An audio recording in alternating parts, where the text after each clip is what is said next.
Sorry about that. That was my fault. I had the wrong setting on YouTube. I'm like, what the heck's going on? They didn't allow me to go live. But anyway, welcome everybody. Thank you for joining. This is like really, I'm looking at it on the computer, like my face is really big.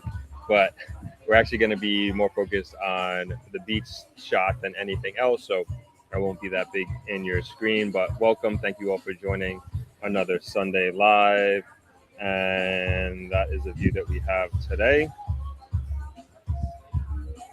Weather is really nice. There's a lot of music going on in the background.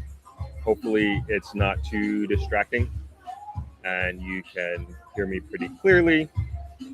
But super excited for today's live stream and to talk pretty much all about Throp-X 2022 recap. I mean, literally, we can talk about this for hours, and literally, I am going to talk about this for hours today. And happy to hear from everybody who is there and get some feedback, even though we're going to be sending out a survey tomorrow, as a matter of fact. But I was looking forward to this live stream the entire week. As a matter of fact, it's been, I wouldn't say a blur, but I didn't anticipate how busy I would be post Throp-X. Let me make sure that my mic is, nope, it's not. My bad. Here we go. Okay, hopefully we're okay there. Okay, mic check. Okay, we switched to the Rodecaster. We're on the computer. All right, this should be a better sound at this point. But I was just saying a second ago that I was busier, a whole lot busier than I thought I was going to be the last 7 days. I thought my plan for this week, I have like 3 videos that have not been edited, like awesome videos. And they are people who were guests at Throp-X, or panelists, I should say, at Throp-X. And like, I really want to share them with you. And I thought I was going to be literally the Monday evening, the Tuesday, I should say. I thought I was just going to be editing that and then getting them out to you guys. I even promised some people who stayed over a few days that we would go out and do a tour after Throp-X and do a boat ride. But it was just so much follow-up, like crazy, like, paying bills, sending emails, thanking people, getting feedback, like a lot of loops to close post-conference that I just didn't even think about, didn't even predict. But it's just one of those things that through experience, you can learn these things. But not mad at the week at all in terms of how it went. I have definitely not mad at Throp-X at all. It was really amazing. And like I said, we're going to get into it shortly. But that's kind of been the week. And hopefully I can get back to, not hopefully, I will be able to get back into editing tomorrow. Because one of the things, we're going to talk about it again, I really want to get into for the rest of this year and then for 2023, it's just focusing on the speed at which content is produced and published. And that has been I wouldn't say cheat code, but that is really the base of this channel, or any YouTube channel really, is the content that you produce, right? So we're putting together a plan of the production pipeline with the team and how that's going to work. And also with future guests that we have coming on, we want to just get a lot more organized, a lot more scheduled and routined in terms of knowing what the calendar month ahead looks like, knowing what our days look like in terms of production, and then also the editing process. We're expanding the team, which is very exciting. I'm also excited to share that with you. But all that we're going to get into. Of course, everybody's already kind of started doing this already. Please let me know where you are chiming in from. I love hearing and knowing the different parts of the world that you're coming in from, and you're joining us here on this beautiful day in the grill. And let's head over to the comments. Hello, Tia. Thanks for joining. Rachel, my girl Rachel, good to see you. I don't know if Mom is with you, but if she is, hello, Mom. Nice to have you on here as usual. Mills Me World, I think. Am I saying that? Miles? I'm not sure. Sorry. Thanks for joining. Is that Ari? Looks like it. I'm just looking at your picture. Good to see you. Hello, Veronica.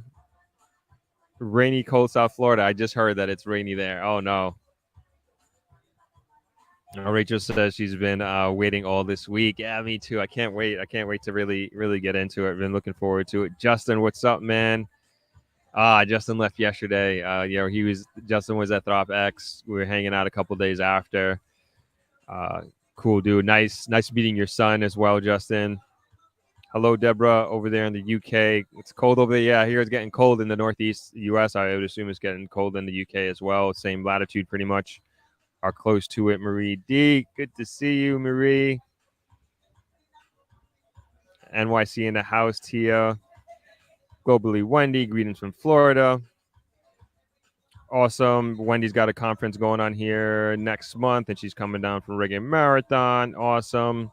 Marie's chiming in from Florida. Corey Campbell. Oakland, California in the house. Nice to see you. Hey, Jennifer. From New York, cold in Ochi. I just came from Ochi this morning, as a matter of fact. Flew here. Not really. I just drove really fast. Ash, nice to see you, Yvette. I know who you are, Yvette.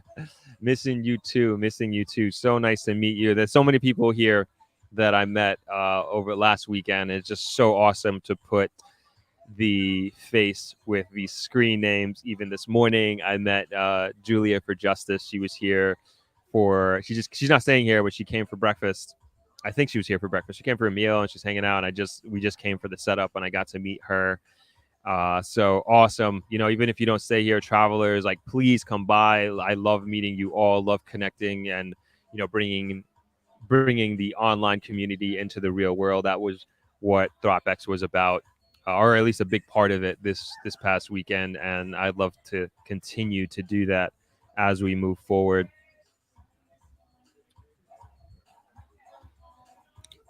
It's Irie, of course.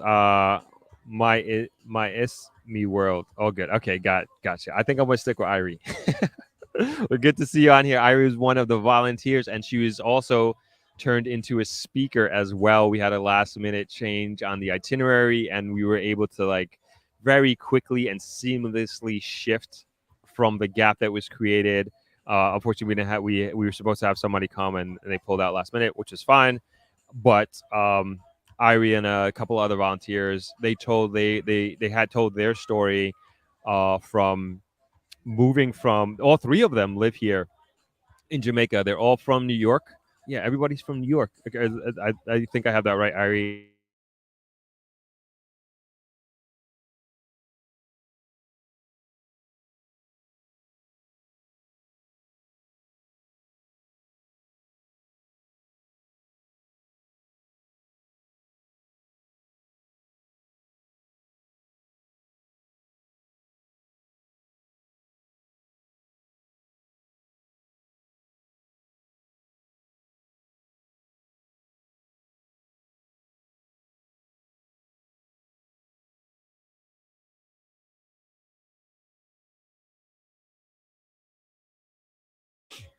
All right, sorry, lost enter for a second. I'm back. So I was just telling you all about Irie and the other volunteers, and they were all from New York, and they moved here in the last couple of years. And Irie has been essentially a guide. I believe they met through your retreat. Irie, you can correct me. Irie has a yoga retreat, and she also teaches yoga at Woodstock, which is not too far down the beach. And so helpful. And Monica, of course, she wasn't on the panel, but she was also she was a volunteer. And it's just a great story that everybody could kind of relate to, and everybody on the stage had their reasons for migrating to Jamaica. And I think a lot of people in the audience could relate to their story and to their reasons why they moved to Jamaica. And they all seem, I would say, very happy to be here rather than New York. Of course, they kept it pretty real, I would say, in terms of setbacks that they have here. And I think also throughout the entire conference, I think people were very realistic about certain aspects of their experience of living here, visiting here. And I think to me, it's important that we maintain that mentality of realness and reality, right? You know, Jamaica isn't always unicorns and cotton candy and rainbows, and I think we all understand that and know that. And you know, their presentation, I would say, was one of the most impactful because they kept it so real and because they had very individual perspectives, but then also it was the same in the sense that none of them were aloof to what they got themselves into in terms of moving here and living here and also spending the majority of their life in the United States in New York, but still thinking and experiencing Jamaica as being a much better lifestyle in many ways. So just awesome, awesome. So thank you again for that, Ari. I know I'm going on and on and on. Kobe Wendy says we have room for a couple more expert speakers, preferably Throp approved. I see you. I hear you on that. Natasha York, hi Throp and crew, Carney in Atlanta. Thanks for chiming in from ATL. Maxing and relaxing. Hey, afternoon, Throp and fellow Throppers back in North Carolina. Missing JA, missing you as well. Jay is definitely missing you. Country Gal says freeze. And Candice, hi everyone. Hope your Sunday is going well. Everybody met Candice, who was at the conference for sure. And I think people on the who joined us virtually, Candice was the one taking your questions and getting it up to Amashika, who is the host for the event, who did an exceptional, exceptional job. I can't even praise her enough for how well she did and really brought everything together. We'll get into that for sure. Iris says that's correct. All from New York, Holland, BK, BC, and they met in my yoga classes. It's was really a great event on so many levels. Got to be a part. No, definitely, and I think, and I didn't say this before. Like we had a post conference meeting, just to. We obviously want to get as smooth as the conference went. We still want to get better. There's always room for improvement. And it was important for me to get the perspective from the volunteers who were there in terms of what they saw, what they heard, and how we could improve.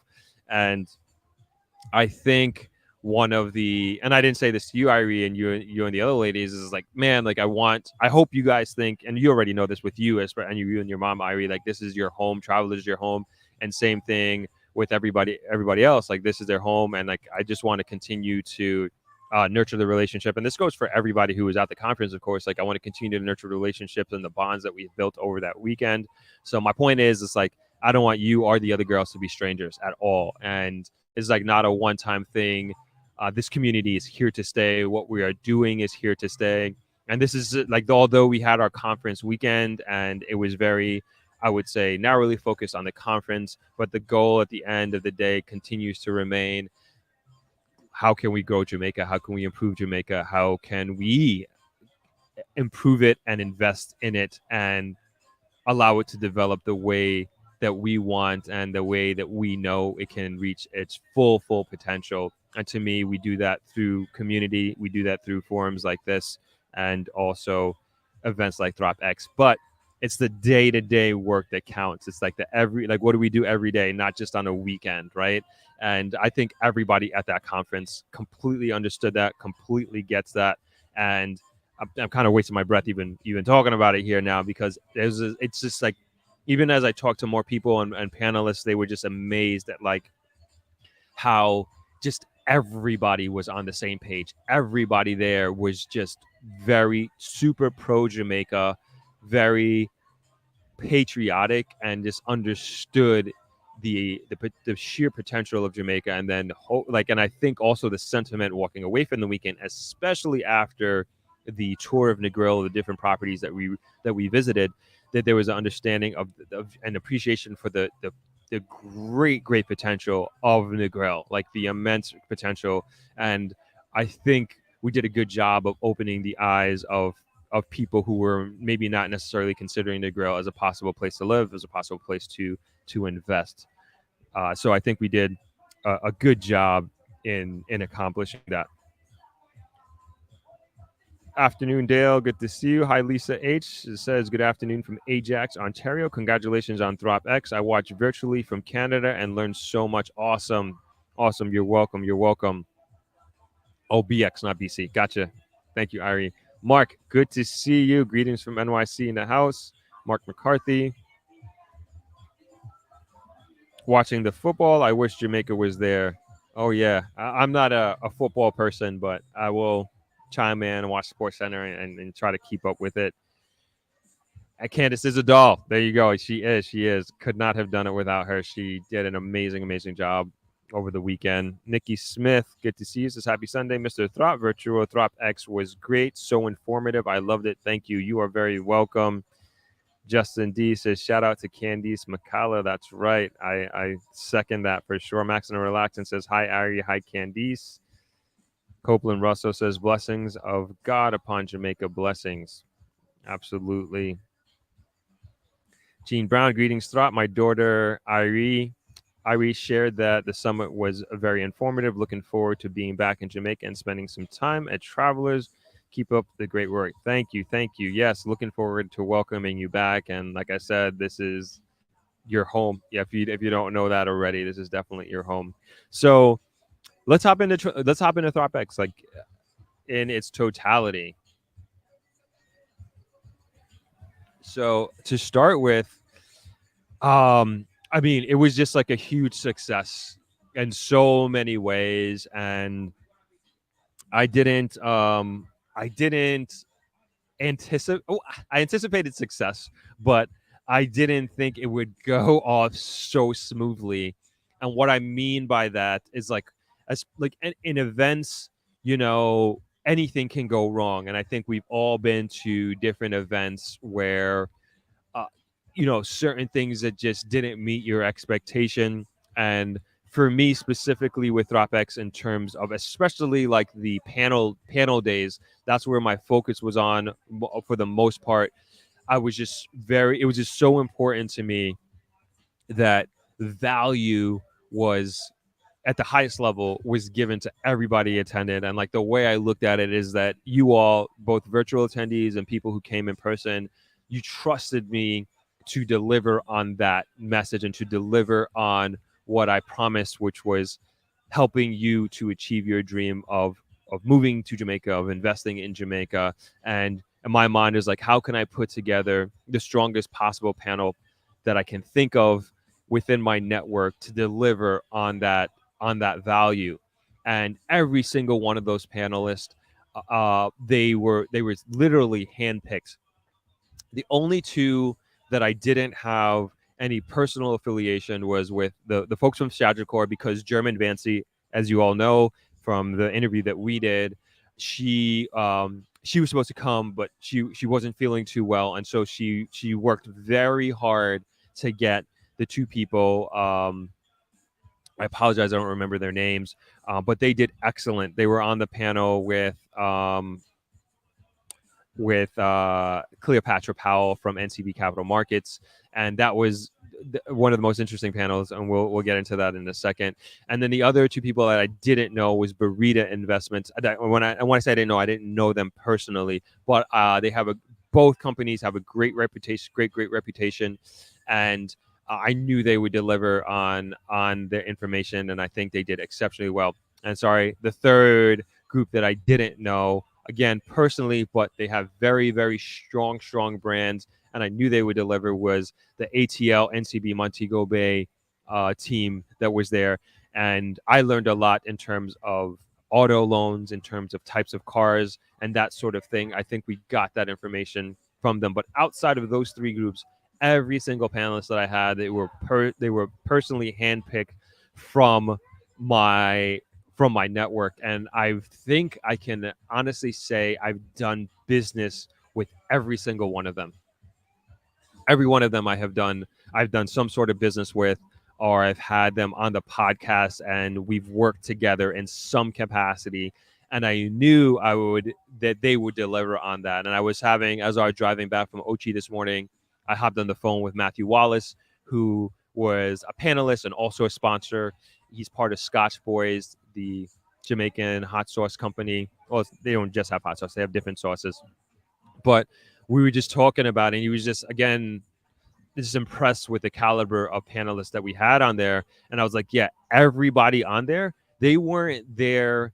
Yes, they had their products, they had their services, but they are not there to like sell you. You know, they weren't there for selfish reasons. And it's like when I picked up the phone and I called them and told them about the concept and what I was trying to accomplish, they just got it almost instantly. There was nobody I had to sell on or try to convince, like, hey, this is going to be that, this is going to be that. Like everybody there got it immediately. And these are people, and I'm whether you know it or not, like I'm very protective of this community. I'm very protective of this channel. And I'm not just going to bring people on, whether it's for interview or whether it's for Throp-X. I'm not just going to bring them on just to either create content or especially like I've sat down with people and had podcasts that, and I tell people, I was like, don't come on here and sell. Everybody's going to see through it. What value do you have to offer? What kind of information are they going to learn? And like lead with that. And we got to understand the goal. And this is me talking to people who come on the podcast, is like, we got to understand the goal of the channel, what we're doing. Like we're trying to build Jamaica. We're building it through this community that we're creating here. And then we also have a community that has a goal of moving to Jamaica and to invest here. Like 90% of everybody who's here, they want to see Jamaica do well. They want to be a part of that movement, and they want to be a part of Jamaica reaching its potential. And so as I reach out to guests who come on the podcast, as I reach out to panelists who came to Throp-X, that's the mind frame and the mindset that I approach them with. And again, I have recorded podcasts on my hard drive where all they were doing was selling, and they were looking at it as an opportunity to make money and to basically use the community that we have built together to line their pockets. I'm like, no, get out of here, you know. And there are people even now, like it's this, they still have that same approach. I'm like, I'm not going to work with you. There's no way. And you know, I like the way that we've grown the community. It's been very organic. It's been slow, but it's been in our control, you know. And I think Throp-X is a testament to that. Not just the panelists that we had, but also the people who came. And that's why we were like so, like everybody was like so on the same page. And that's why even the panelists were like impressed with the community that we had, because it was just so organic and everybody was like-minded. And again, you know, not to beat a dead horse, that's why we had this just great group of panelists, because they just weren't there. Again, they had their goods and services for sure, but it's a mutually aligned relationship that was going. Like they understand what you all in this community are looking to achieve, and they can help facilitate that, and they can help you do that. And that's why I brought them on, and that's why I was very careful in terms of who was going to be who was I going to be presenting to you, what companies, what groups. And that's not going to change. That's not going to change at all. That's going to continue to be the theme. That's going to continue to be the approach in terms of who I work with, who I bring on this channel. I'm going to continue to be very careful. I'm going to continue to be very protective. And some people won't get it, and that's okay. That's cool. That's cool. I have no problem. You know, I don't need to like have certain people on here. And to me, my whole thing is like, how can I help you, the community? And how can I put you in touch with people that can help you achieve your goals? And that's the theme, and that's going to continue to be the theme. So continue to move on. Let me just go into the comments real quick, and I'll just continue talking about Throp-X a little bit more. Rampant Reggae says, hey, Throp, it was such a fun event and so good meeting you. Wish I could have attended all days. No, it was nice to have you. If you were there, like some people just bought day passes as well. A lot of people came from Montego Bay just for the day. Some people heard about it last minute and came because, you know, I didn't do any advertising at all. All the advertising was here on this channel, on these live streams. That's how this was done. If you weren't on the live stream, unfortunately, you probably didn't hear about it. And it was specifically designed that way. You know, I wanted a small, intimate group of like-minded individuals who had the same goals as each other. And I think we did collectively, we did a great job of achieving that. And, you know, there was even the opportunity to do like a PR campaign pre-Throp-X, and go on television and do newspaper ads and da da da da. I didn't want any of that because I wanted the right people in the room. And of course, we could have made more money, but I knew going into this that this was going to be, in terms of financially, I knew this was going to be a loss financially, but that wasn't my goal. My goal wasn't to make money. My goal was like thinking about Throp-X 2024, 2025. And that continues to be my mindset. And I knew it was going to take one, maybe even another year of investing, maybe even another year of losses in order to make money and make this a profitable event. But again, that's not my primary goal here. That's not what I'm trying to achieve. The goal is building this community and, again, helping the people who are a part of it achieve their individual goals. And then I know at some point this is going to go into something massive, and we can talk about the implications, at least the way I see it, in terms of the impact that the conference has had, not only on the people who were there, but also the Negril community at large, and of course Jamaica as well. Continue in the comments. Justin, I'm a football person. My game is at 4 p.m. Justin, I don't think they mean that kind of football. Talking about World Cup here. I know Justin's a Dallas fan, a Dallas Cowboys fan.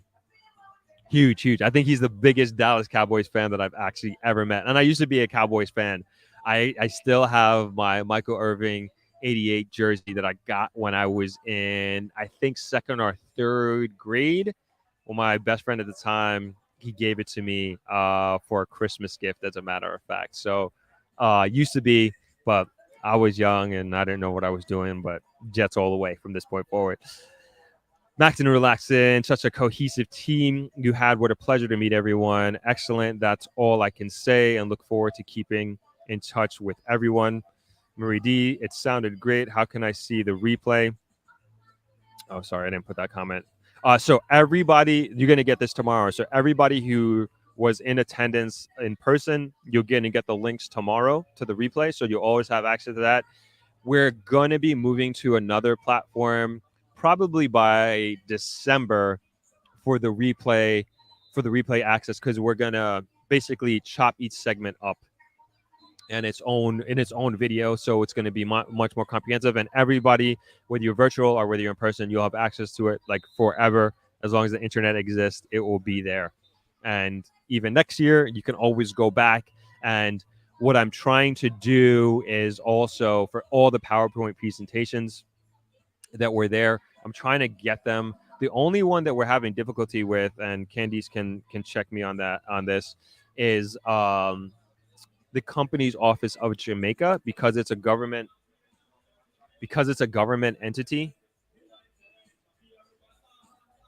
She said she might not be able to give it to us, but you'll have access to listen to the replay and learn as much as you can, but you just won't have the PowerPoint presentations. But I plan on getting the PowerPoint presentations out to everybody who is in attendance, and also virtually, and you'll have that to make reference to.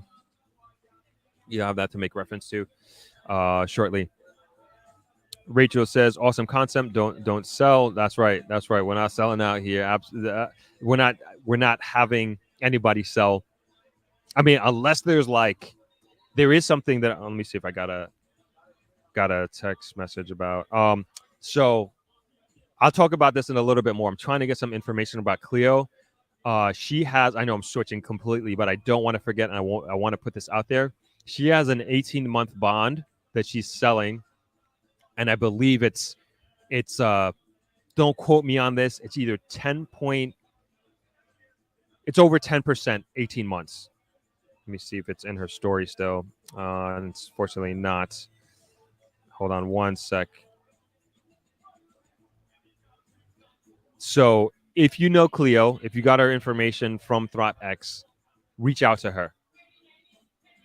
That's very hard to beat, especially that time frame. 18 months. I believe it's 10.8% or 10.08%. Don't quote me on that, but it's NCB Capital Markets, and I don't want you guys to miss out on a possible opportunity. Sorry, I'm just seeing if I wish I took a screenshot, and I didn't. But I texted her, if she gets back to me before we end the live stream and I have some information. All right. Sorry, 10.5%. So I got it right here. NCB investment opportunity, NCB CM, capital markets bond, 10.5%, 18 months invest today. So if you are interested, you can email me, throp@thropmedia.com. And I know we're supposed to be talking about Throp-X, but like I don't want to, if there's an opportunity for you guys.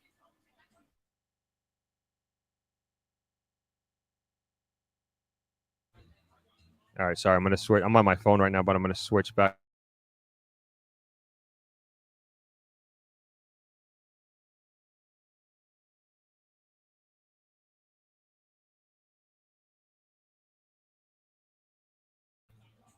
All right. So yeah, I just want to get this on the screen real quick so we don't miss it. It's I don't know why it's not sending.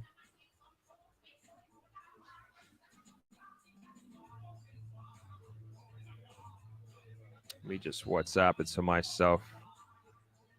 And then we can get it going.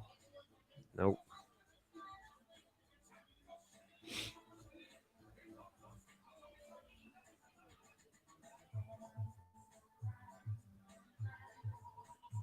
Sorry, guys. I just really want to make sure we don't miss this.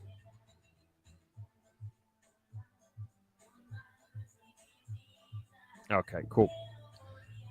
All right, let me get this up and running for you guys.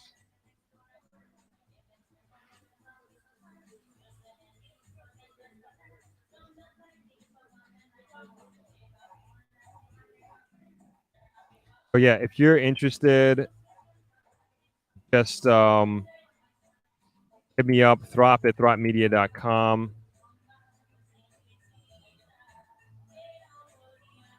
And I will put you in touch with Cleo. Or if you were at Throp-X and you already have her information, just reach out to her and let her know you're interested. But that's it. That's the text message that that's what she had. New investment opportunity, NCB, capital markets bond, 10.5%, 18 months, invest today. I think that's really awesome. Some people already from Throp-X, they already set up their investment account and they can, I guess, basically seamlessly do that. You know, they set it up and they learned all about the process of doing it, and they took the opportunity while they were down here to physically set up their accounts. So they're good to go. I'll throw my email in the comments here.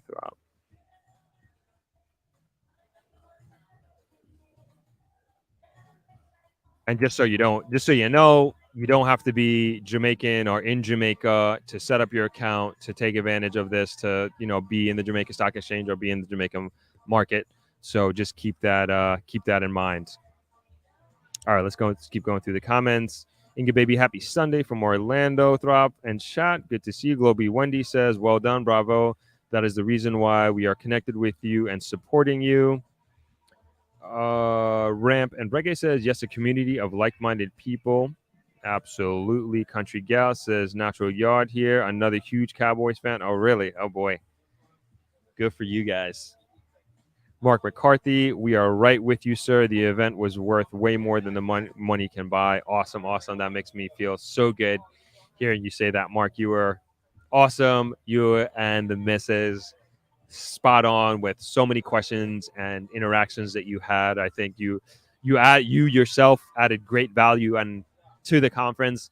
And that was one thing that I figured out late, is that the people there, the attendees, all of us, like, we added so much value and richness to it. And I don't think any of us could have anticipated that, right? In terms of the connection that we made and the bonds that we've built over the weekend. And it was just so much fun at the same time in terms of the togetherness, but also just learning so much as well. Miss Perfectly Imperfect, good to see you. Yvonne, how are you? Candy says, Ari, coming to you off of Jamaica. That's correct. Back me up on that. Thank you. Marie, yes, you can set up your investment accounts online. She explained it. I hate to do this, but if you go to the interview that I did with Cleo, she explains it basically step by step how to do it online. And you can set up your account that way. You can fund it that way as well. So just if you watch that interview, it's towards, I want to say towards the middle, maybe middle end, maybe 2/3. She explains exactly everything word for word. Um, can you Candice, if you're there, can you just throw that link in the comments, the interview that I did with Cleo, and then everybody who wants to learn about the steps of going through, you can go through the video, and she helps you do that. Joe says, amazing conference. I'm so happy I was able to attend virtually, but we'll definitely be there in person next year. Awesome. Looking forward to it. Mark McCarthy says, thank you. Couldn't do it without the group. Learned so much. Awesome. So did I. So did I.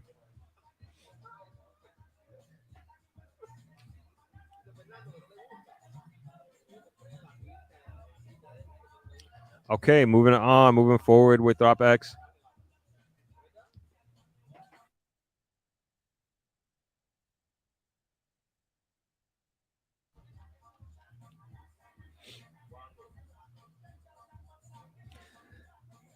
So continue to go through the conference. So for those that aren't aware, the conference was made up of 2 days of panel discussions, and then the last day. So that's Friday and Saturday, and then Sunday we did a tour of Negril. And the 2 days were like, I mean, every day was jam packed. I started to feel like at first I was like, man, these are really long days, but everybody's energy was like, I don't know if we were just kind of feeding off of each other, but everybody enjoyed it. Everybody was fine. Everybody was okay. We went over both days. We went over, I want to say, an hour each day. We just went over. We started a little bit late, but I think, and I don't want to speak for everybody else, but I think because the value was so rich, everybody was okay with that, you know. And we were in that room for like the live streams you'll see. For those that don't know, they're 9 hours long, like literally 9 hours. Of course, we had coffee breaks in between. We had lunch, but nonetheless, there was this engagement like the entire time. Like even when we took the breaks, people were going over and networking with each other, meeting each other, learning about what they do, talking with different panelists, and figuring out specifically about like their situation and how that real estate agent can help them buy that type of apartment or that type of land or do this type of development. And that's what it was about. And I wanted everybody to get like super specific about what they were trying to achieve. And then I think in doing so, because everybody has like different ideas and different preconceptions coming into this conference and coming into Jamaica and coming into Negril. Some people haven't been to Jamaica in 20 years who attended. Some people haven't been to Jamaica in 14 years who attended. And it's just amazing. Like this is what drew them there. And then speaking with the other attendees who were there, their perspectives started to, I wouldn't necessarily change, yes, but I would more so use the word grow and expand, because you're talking to different people with different backgrounds, with different perspectives, with different viewpoints on Jamaica, with different experiences with Jamaica. And then everybody had their own experience of being abroad and living abroad and their own reasons for wanting to move back and for wanting to invest in Jamaica. And then you kind of like cherry pick and you learn from them and you internalize it, and then maybe you make adjustments with your goals and with what you're trying to do. And I felt that like be like a continuous growth and theme throughout the weekend. And like even going back to the Thursday when we had, it was a very informal welcome dinner, and we did it like right here on the deck, and nobody knew anybody, right? Nobody knew anybody, but I just did my best to like go grab this person, go grab that person, and like bring them together. And then everybody like slowly we were like kind of grouping together, having dinners. And then like the next day, like these bonds started to grow. And then the next day, everybody started sitting together, having breakfast, and certain groups and certain people went out for lunch and they went out and did activities together. I mean, it was just awesome to see the camaraderie amongst everybody, and this to see how we started on Thursday and then how we ended on Monday morning breakfast. It was just so amazing, so amazing. And and like I was saying with one of my partners in this, Catchy, is like this is, and he was the one who pointed it out, was just like, this isn't like a one-time thing. This isn't a one-time event. We're here to stay. We're going to continue to do this work every single day. And it was just amazing to see, like, and I want to continue this weekend. And I think I have, especially in this past weekend, I'm going to continue to do what we do here on this channel and on these live streams as we go through finish out the year and as we go into 2023.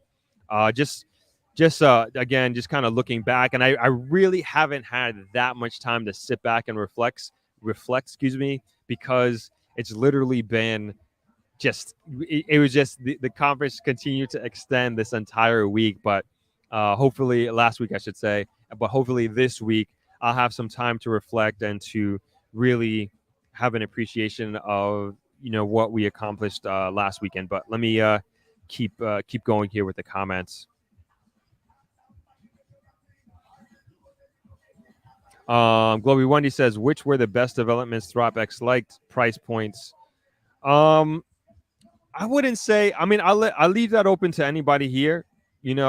All I did is at least on the tour of Negril, I just presented, what would I say, opportunities that were there. And we're going to also put out a video of the tour as well. So for those who weren't there, you could kind of see, especially the virtual people, like I promised, like you would have an opportunity to see that and price points and everything like that. So there was a plethora of different types of both development opportunities in terms of like just land and that is going to be developed and has been approved. And then there were like places like Little Bay Country Club that was completed, and we got to see a 1-bedroom converted into a studio.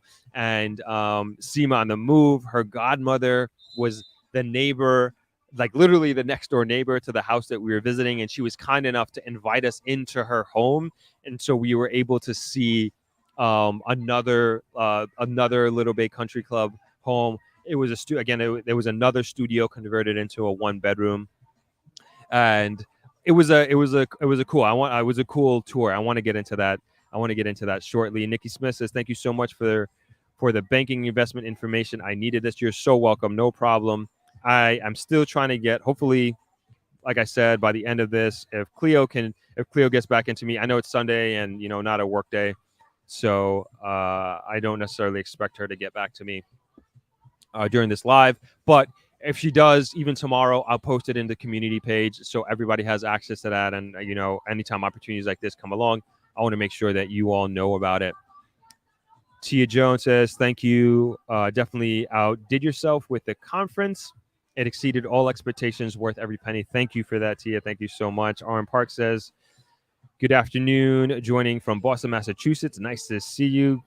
My old stomping ground, Synthwave Pro. Good morning. Throp in chat. Good to see you, man. Clive Thompson says, unfortunately, I had subscribed but had to work last weekend. Can I watch the recording? Yes. So we still, good point, Clive. We still have the virtual tickets available. If you want a recording, a copy of the replay, you can do that. It's still on the website. So you can just go ahead and book through the website. Just you book the virtual ticket and you'll have access to the replay. Awesome. Cleo's here. Nice. Thank you, Cleo. Do you want to get on the live stream with me? I could bring you on right now if you want. And you can talk a little bit about it, about the bond. I was just talking about it with everybody. And I just wanted to bring them, and I just throw it on there. I just screenshot this from your status. So if you want to hop, I know it's Sunday. I know it's last minute. I didn't even call or prepare you or anything like that. But if you wanted to come on there, if you wanted to come on and talk a little bit about about this bond that I have here, we can do it. And then Cleo says, awesome conference. So happy I could have been there. Oh, and we're going to show the NTB commercial in a little bit as well. But let me know, Cleo. We could actually throw that on here now, and this will give me a chance to like have a quick bite. So this is a quick. Let me take that down. But let me know, Cleo, if you want to hop on. I can send you a link to come on a live stream with me, and you can take a minute or two to talk a little bit about the bond that you have there. And for now, we're just going to show the. Okay, Cleo says sure she can. All right, so let's show the commercial real quick, and then I'm going to send you the link to come on, Cleo, and we'll see if we can have you hop on. You don't do things like the average person, right? You do things a little differently. My first stock market investment was probably when I was 12, 13. Wow. Right? So it's in my DNA. I will always encourage people to find a mentor. I also believe in what is called reverse mentoring. I like that. So persons that look to me for mentorship, I also look to them. I've had my fair share of obstacles along the way. You know, my life has been about, continuous pivoting. Dream big. And in pursuing those dreams, you don't feel a little bit queasy in the belly. It means that you're not being bold enough. In pursuing that dream, you need to be disciplined and have fun at the same time.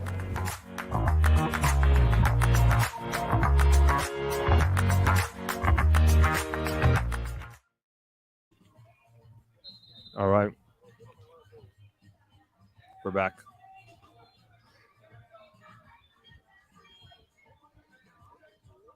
All right.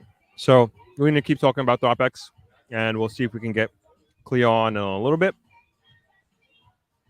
And we can talk a little bit about the bond. I love this ad hoc, in the moment stuff. All right, let's see. I think I might have missed a few other comments.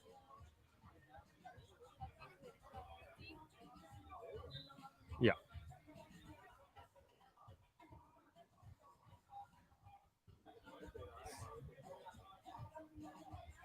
Right.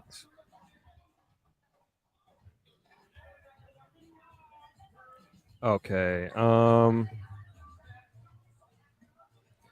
Let's see. Janet Thornley, Pleasant Sunday from Rhode Island. Good to have you. Good to see you.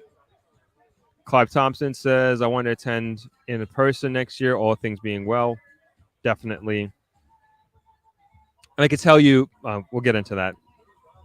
This all over the place today, but I'm trying to go through my agenda in my head progressively. Miss Perfectly Imperfect says, I do hope to attend next year in person. Thanks for making the virtual option available. Absolutely, you're welcome. Kevin Gaynor says, good afternoon, Throp, from snowy Toronto. Oh no, snow already. Good to have you here, man. Andrew Blake says, Throp, I can only congratulate your efforts with the conference. See you next year there. Awesome. Looking forward to having you, Andrew. Looking forward to meeting you. Marie D says, can you please post a website for us to get our tickets? Yeah, definitely. Wait, the virtual tickets? If you attended it, I just want to make sure that everyone knows, like, if you attended in person, you will have access to that tomorrow. Like, we're going to get that email out tomorrow, and you'll have the link so you can review and watch it as many times as you want. And of course, you already know if you attended virtually, like, you already have that link. Donna Bryce, good to see you, Donna. So nice to have met you. Good to see you on here. Greetings, Throp and Throppers from ATL. Afternoon, Suzette. And Donna McKenzie chiming in from Brampton. Okay, I think Cleo is ready.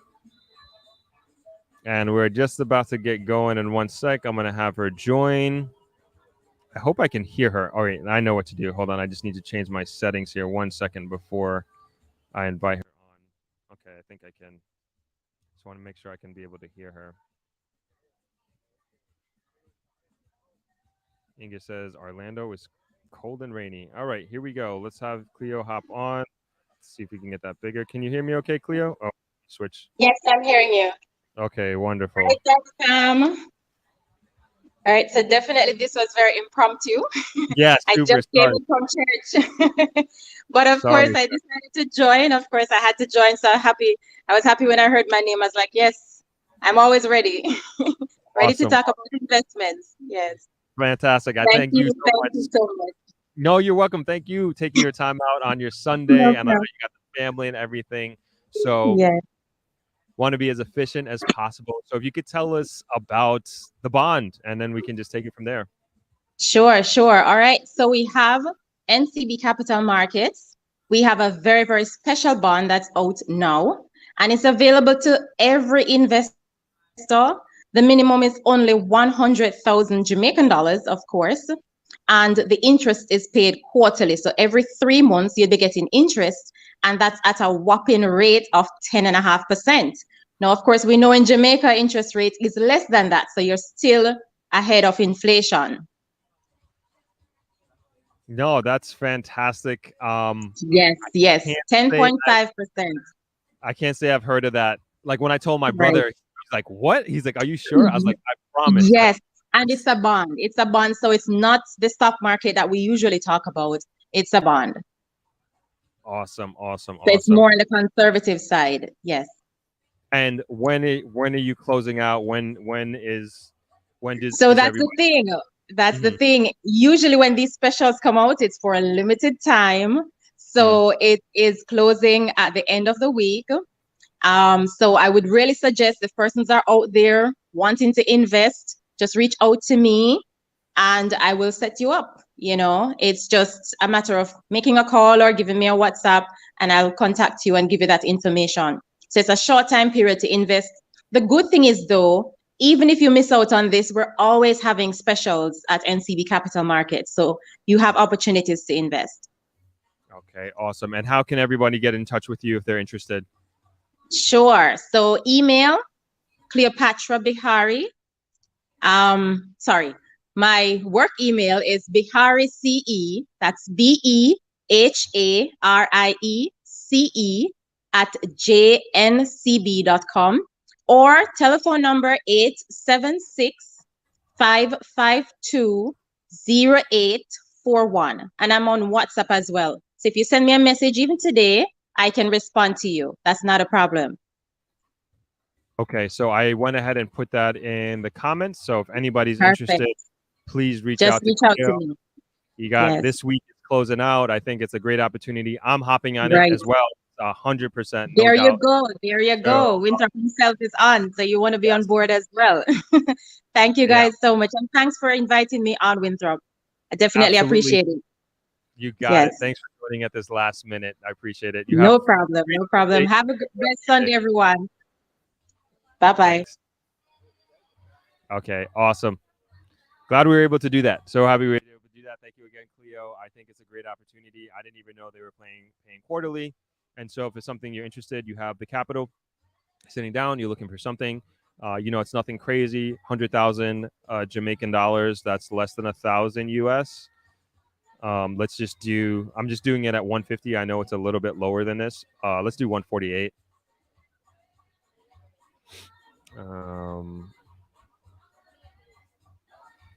That's the exchange rate. So call it $675. Let's call it $700. That's the minimum US if you wanted to get in on that. 10.5% over 18 months. Pays dividends quarterly. I think that's a great deal if you have the capital to do it. So I hope that helps anybody that may be interested in doing that. And like Cleo said, this is not a one-time thing. They do these kind of specials regularly. So maybe if you don't have the capital right now and you want to take advantage of this sometime in the future, of course, if I hear about it, if I know about it, I'm sure Cleo will inform me. I will, of course, let you know as well. That was awesome. We will get back to the Throp-X agenda and also that nice view, right? Okay, great. Let's get back to the comments here. Marie D says the virtual ticket. So you can go to Throp-X.com, and we haven't changed the interface yet. So don't buy the in-person tickets. Those are $600. Just buy the virtual ticket. That's I think $100 or $99, I forget, plus $100 plus tax, and then you'll have access to the link. But we're going to be changing that this week. Just haven't had a chance all last week to make those adjustments. Donna Bryce says, good afternoon, Throp and everyone. Donna back in snowy Ottawa. Was a pleasure meeting you, Winthrop, and loved our stay at Travelers. Got excellent compliments on Throp-X from several attendees I spoke to. Awesome. So nice meeting you as well. Donna McKenzie says, sorry I missed the conference. Next year, God willing, we'll definitely check the replay. Awesome. Mr. and Mrs. Ming, this is Simone and Ainsworth. Oh my gosh, Simone, Ainsworth, good to see you both. So nice to have met you both. Now I know the name. Simone is also a Patreon supporter as well.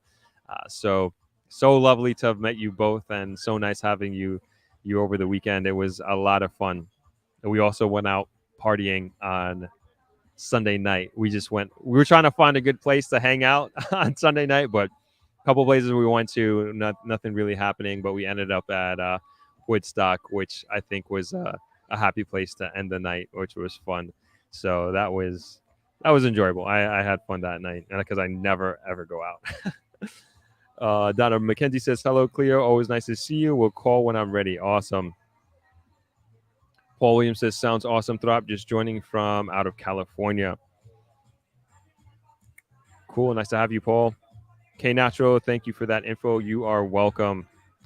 All right, let's keep going through. The Throp-X. So let's go through some pictures. Just want to share that with everybody. And I'll try to hop back over to the comments every now and then as we go through. So just to give you an idea. So this was pretty much the stage setup, I would say. Let me try and find. Hold on, let's take a step back. So this is a registration desk. So Thursday we did a registration in the lobby of Travelers, and then Friday we moved it up to the conference room, which is kind of down here by the beach. It's above the restaurant, and this was the desk. That's Monica and Irie, two of the volunteers that made this possible. And like I said, this is pretty much the setup of the stage. Let's get a wider angle there. That's Cleopatra from NTB Capital Markets and the folks from Sagicor. That was the first panel. They were the tip of the spear. They let us off very, very strong in terms of the subject matter that they talked about. Very, very engaging. Both parties did a great job. Cleo did a fantastic job as well in terms of education on just general investing in Jamaica and the Jamaica Stock Exchange, but then also and specifically to what NCB has to offer, especially compared to to other financial institutions that are in Jamaica. And that's Cleo. That's a nice picture of Cleo. I think I sent you some pictures, Cleo. If I didn't, I'll send you more. And that's me giving my opening remarks. I was really happy with the setup. We had the televisions there. So with PowerPoint presentations, if you have PowerPoint presentations, we had that up there. And then just the TVs were also a way to keep track of who's speaking about what subject matter as well. So we had one on each side, which was cool. And then the background there, you see the Visit Jamaica banner, and we were endorsed by the Jamaica Tourist Board, which is so awesome. I just saw the endorsement letter yesterday. We just had so many emails, we're still not even caught up. They sent it the Thursday, and as you can imagine, nobody was answering emails the entire weekend because we were just so focused on the conference. But anyway, the letter that they wrote was really awesome. It's just seeing it. I wish I saw it before. It would just kind of give me, not that I needed a boost, but it definitely gave me a boost, seeing that. And again, this especially getting the validation from the marketing branch and arm of Jamaica, that they saw value in this conference enough to put their signature on it, put their stamp of approval. And I really, really, really, really appreciated that. And I appreciated it even more seeing the letter that they wrote. And I hope I made them proud and made Jamaica proud as I continue to do my part and marketing Jamaica and making it, hopefully, making people see that this is a viable, very viable place to invest, to vacation, and to live and grow families. So I was very, very thankful for that, for their endorsement. This is pretty much I would say, the setup of the audience. That's Mark Millward asking his questions. Sorry, we saw that picture. And the first day we were passing around the mic, but it was hard and these things you just kind of learn as you go. We for us as the camera and tech team, it was important to get the people who, and we got this feedback from people who were watching virtually, is that sometimes they could hear the person that was speaking, sometimes they couldn't, who were asking questions, I should say. And then the next day we switched to having a standing mic in a particular area, so people who had questions or wanted to make a comment, they can go to the mic, we can get them on camera, and you, the virtual or audience and the virtual attendees, can see and hear people ask the question. But this was the original setup. This is Mark. I'm not going to say his name. He's from Austria, and he is the owner and founder of Austrojam Farms, which they have won, or he has won Farmer of the Year multiple years in a row here in Jamaica. I think this was one of the most enjoyable segments. He's a he's a straight talker, but super, super funny. And I think he was funny without trying to be funny. And it was very entertaining, but also very informative. And people were I think many of us were very interested in learning about the business of farming in Jamaica. And he is such a huge advocate for farmers in Jamaica, not just his business, but just farmers in general. He supports a lot of them. Even some of the produce that he is selling, he doesn't produce himself. He partners with other farmers around the country and is a huge advocate for education of farmers, of training the next generation of farmers. And he told many, many stories of his own experience of how he, in a sense, was looked down upon when he was actually trying to date. And, there was I'm butchering the story, but the essence of the story, he was talking to these two girls, and they were like at some event. And, back in the day or whatever, when he was a single guy and he was a farmer, still doing well. And he was talking to them, and they were like, "Hey, what do you do?" And he was like, "He's a farmer." And their eyes started to wander, and essentially they lost interest in him immediately. But then he was like, literally they know that his BMW was sitting outside, and it was their loss at the end of the day. If it seemingly that's what they were looking for, and they don't. And the point of the story was this: stereotypically they were looking down on a farmer, and they were looking at him as a poor person who wasn't making money, and because of that they weren't interested. And again, their loss. And he obviously told his own story way better than I did. And to me, he's such a good advocate for especially young people, or maybe young and experienced individuals who are looking to get into farming. And his point, it's a very, very lucrative business to get into, but there needs to be more people in it, and more younger people, more coming up in for future generations. And I learned so much from his panel. I can keep going on and on about Mark and his panel. These are just some other folks talking with Mark after his panel discussion. Not sure what they're talking about, but looks interesting. This is the young lady from the company's office of Jamaica. And I think we all learned a lot in terms of the process of formulating a company. This was kind of technical, but it was good. I think everybody learned. I know I did. I learned aspects of formulating a company and paying taxes. And was it this panel that there was like, let me not get into that, and paying taxes and that sort of thing. So, oh no, that was the Nagalpa panel. Sorry, I'm confusing the two. All right, these are audience members. This is the audience setup. first day. I think this is me closing out the first day. That's Amashika. She was the host. Ridiculous.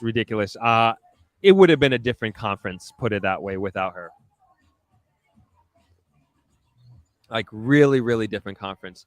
She basically did what I do on this channel when I do my interviews, but she did it for 8 hours a day.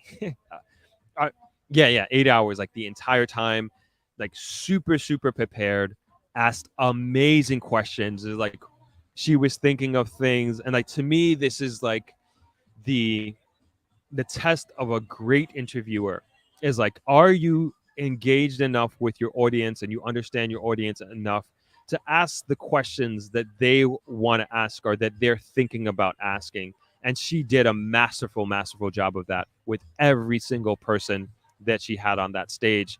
And I can't big her up enough. She did so fantastically well, extremely well poised, super professional without saying how professional she was.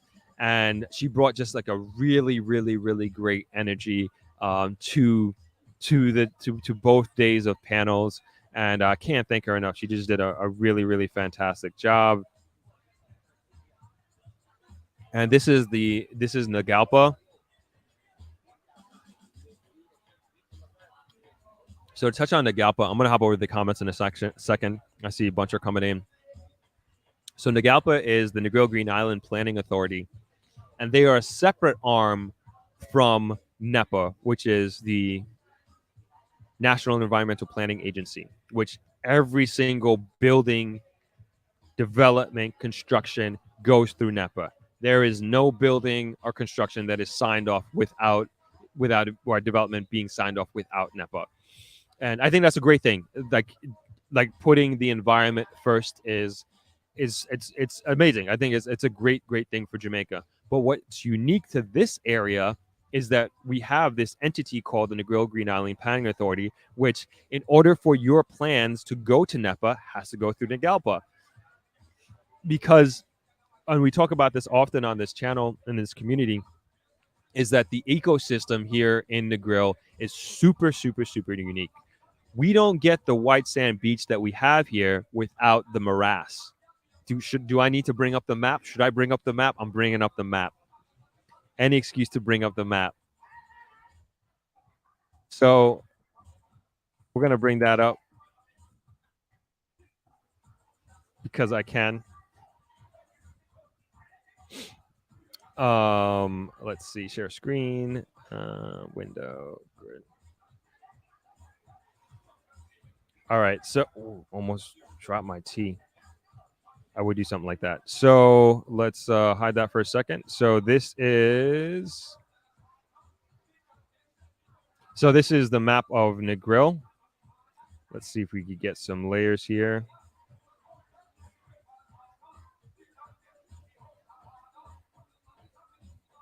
This is where we are on the 7 Mile beach.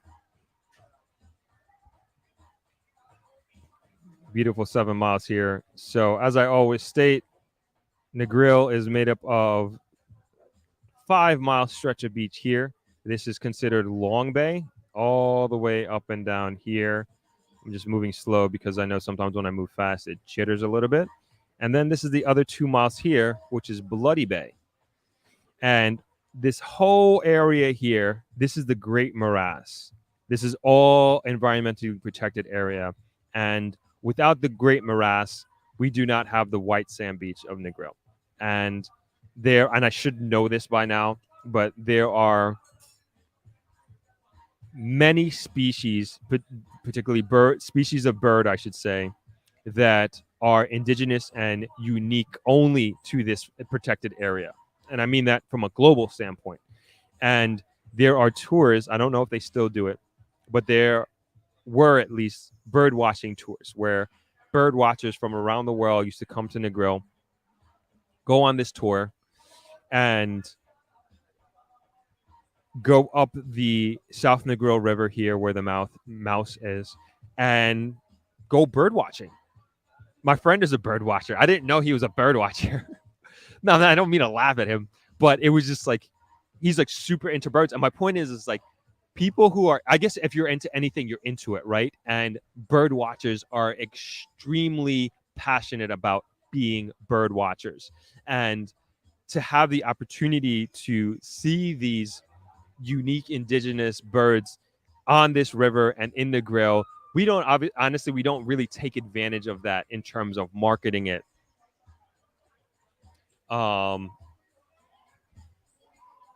Sorry, there's a stingray in the water and people are like running out. They're fine, but just a little bit of excitement on the beach.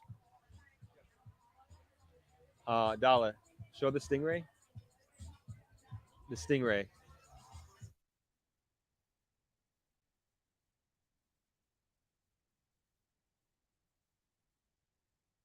All right, trying to see if we can get a shot of the. I don't know if we can see it. No, you're not gonna see it. That's not a zoom lens, but that's where everybody was like rushing out the water. They don't bother you, trust me. Not a problem. Like I've swam right by them before, or like they pass you, but I guess they got a little startled. Everybody's fine. I think that some people are trying to take a picture.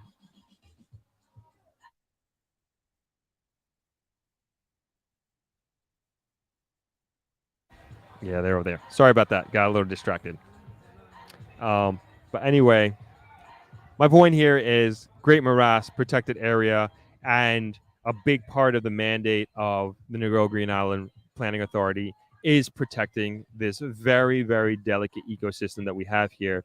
And that also is not just the beach, that's the entire environment. So, I mean, and I should say not just the morass in a sense, but it's also the beach because everything affects everything. A few years ago, we were looking to do. They were trying to build. What do you call it? These not groins. What do you call it? Somebody help me out. These boulders in the water. These breakwaters. That's what it's called. Sorry. So it's breakwaters. So they were trying to. The government was trying to do breakwaters in the ocean, so about a mile out. And the idea behind creating these breakwaters was to stop the wave action or slow down the wave action that was created by different storm surges and also different like hurricanes that happen. And we do get nor'easters here quite regularly, and that has been eating away at the coastline.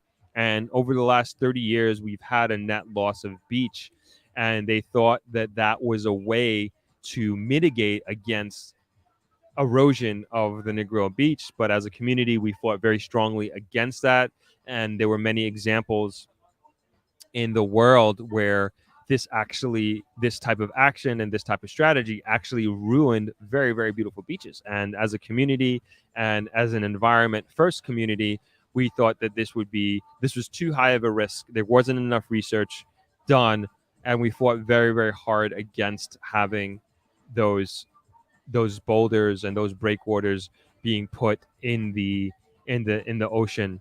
And we successfully did that. And I think as a community, we did a good job in protecting the environment. And but telling that story just goes to show you how passionate the Negril community is about protecting its environment and protecting the very delicate ecosystem that we have here. And so much so that the Negril Green Island Planning Authority was created for that purpose. So that's the Negril Green Island Planning Authority. Lots of comments. Let me get to them. We're going to switch out of this. Anytime I have an opportunity to bring up the map, as you all know, it's coming up. All right. All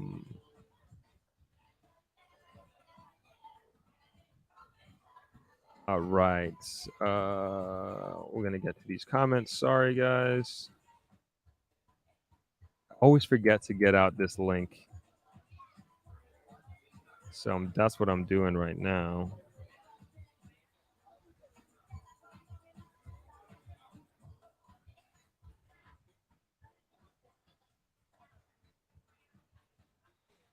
Okay, back to the stream. Oh, I didn't know I was here. Okay, boom, and I'll go up there, and we're good to go. All right, to the comments, we got a bunch of them in here. Let's see what we're saying.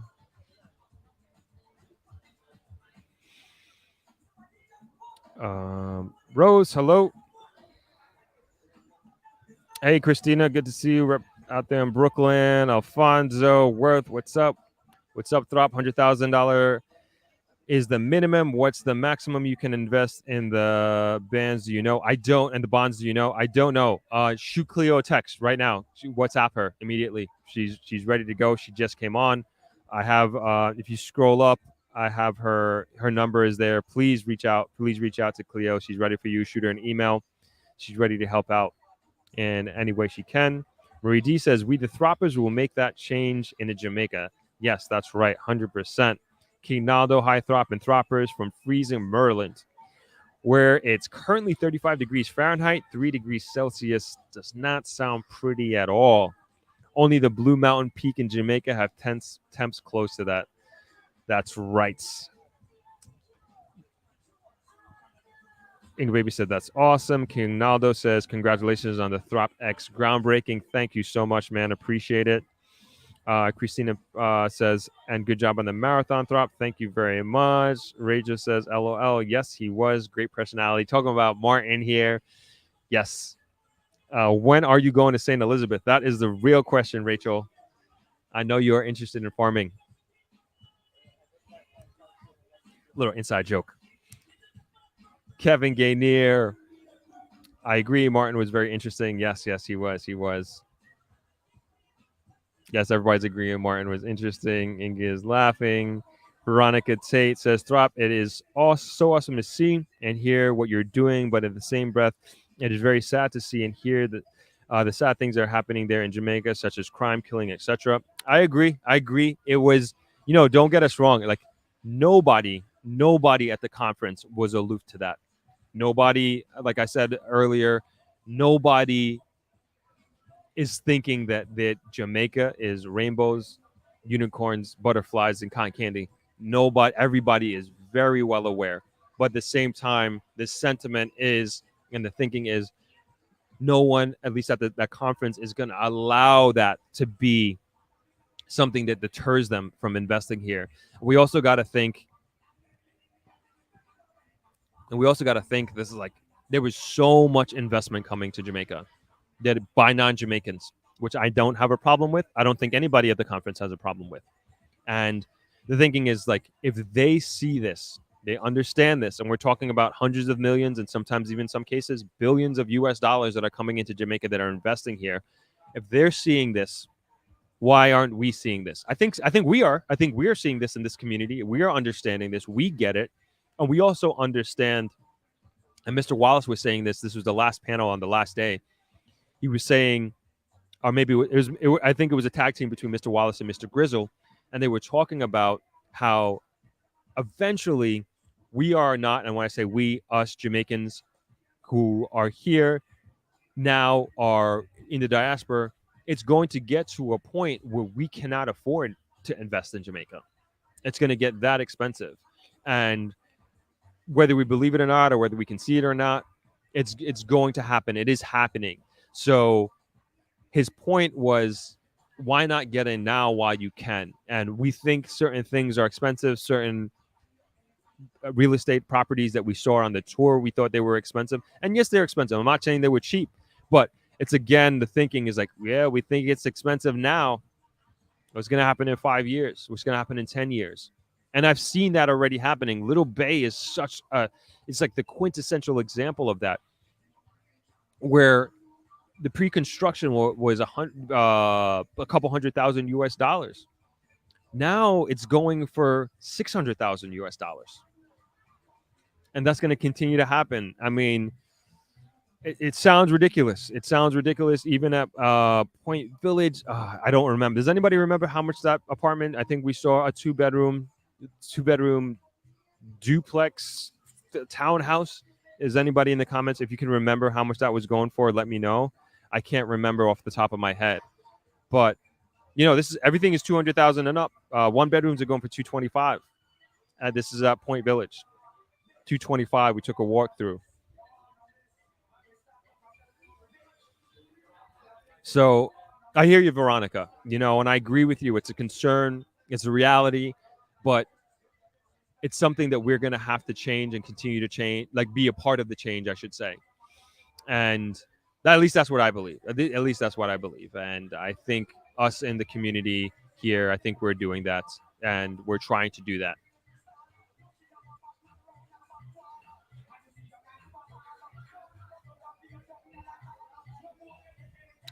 Jacent, hi Throp and everyone. Thank you for the conference. It was outstanding. The order of the sessions was on point. I knew you would deliver a great conference. Thanks again. You are very welcome. I thank you for your participation. I thank you for being a part of it and believing in it. Honestly, everybody who was there and participated. Mr. and Mrs. Throp, you had a solid team with you on this project. Even if things were going crazy behind the scenes, you and your team are solid. Big up yourselves. Thank you. Thank you very much. Yeah, we had a little crisis management going on, but everything was dealt with. Max and Relaxing, Amashika was awesome. She definitely kept a good vibe throughout the conference. Yeah, she had energy from start to finish, just like solid right through.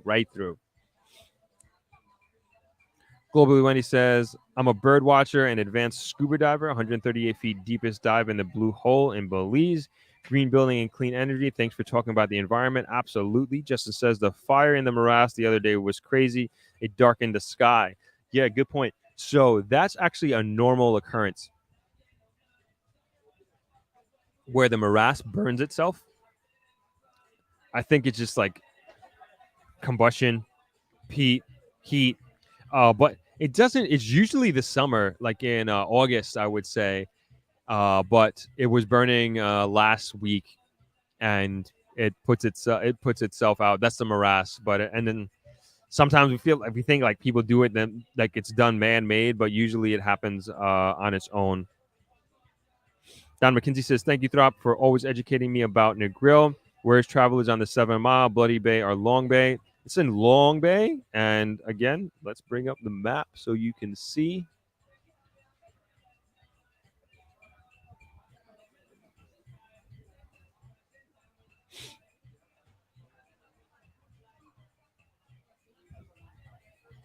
Sorry, let's bring you down here. Okay, there we go. So Travelers is right here. So this is it's on the southern end of the beach, so closer to the roundabout. And that's where Travelers is. And some people don't know that, I guess I don't talk about it enough, that my family owns Travelers. So just also want to put that out there. I met somebody today, a subscriber, that said they didn't know that the Travelers is owned by my family. I guess I don't mention it enough, but just so everyone is aware. But that's the location of Travelers in Long Bay, right here, the Long Bay, and then Bloody Bay up here in the northern part. All right, thanks for the question.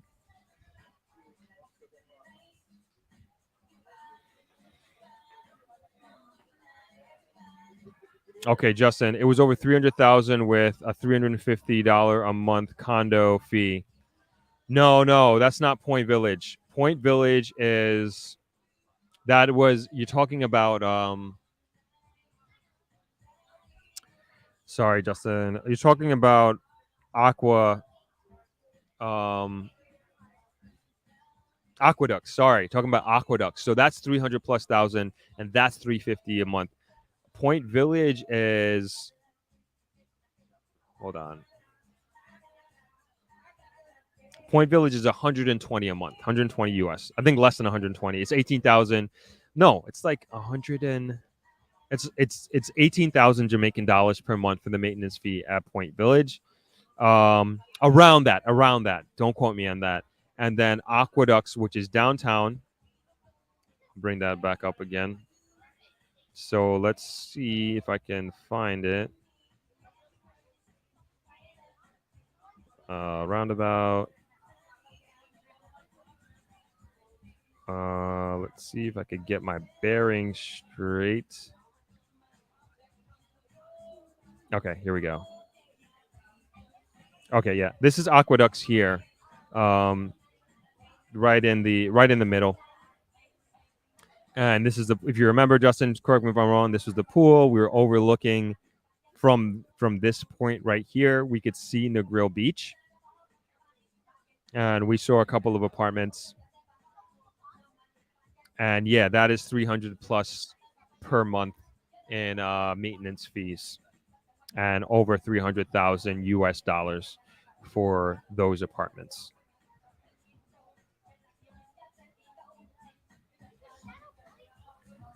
Shayna, good to see you. Thanks for joining. Nope, that's not what I meant to do. Okay, King Naldo, just so you know, Cleopatra said there is no maximum.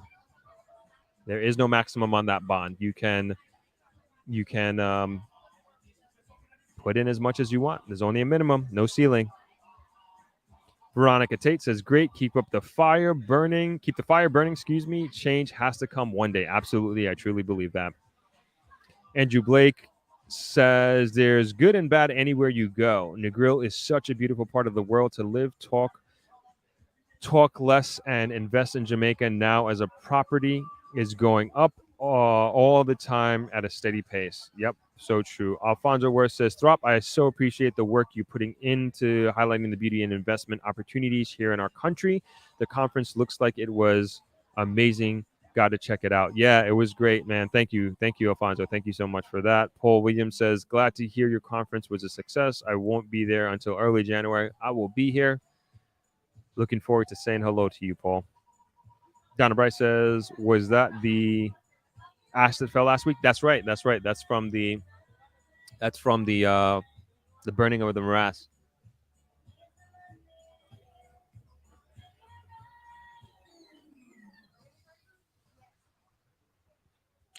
Inga Baby says, we definitely need more Black Jamaicans in the hotel industry. Yup, but it's dying out. We're dying out. And not literally dying, but we're transitioning out. Like and just not just Black Jamaicans, just Jamaicans in general. Like I believe Mr. Grizzle was talking about the turnover of hotel ownership on this strip.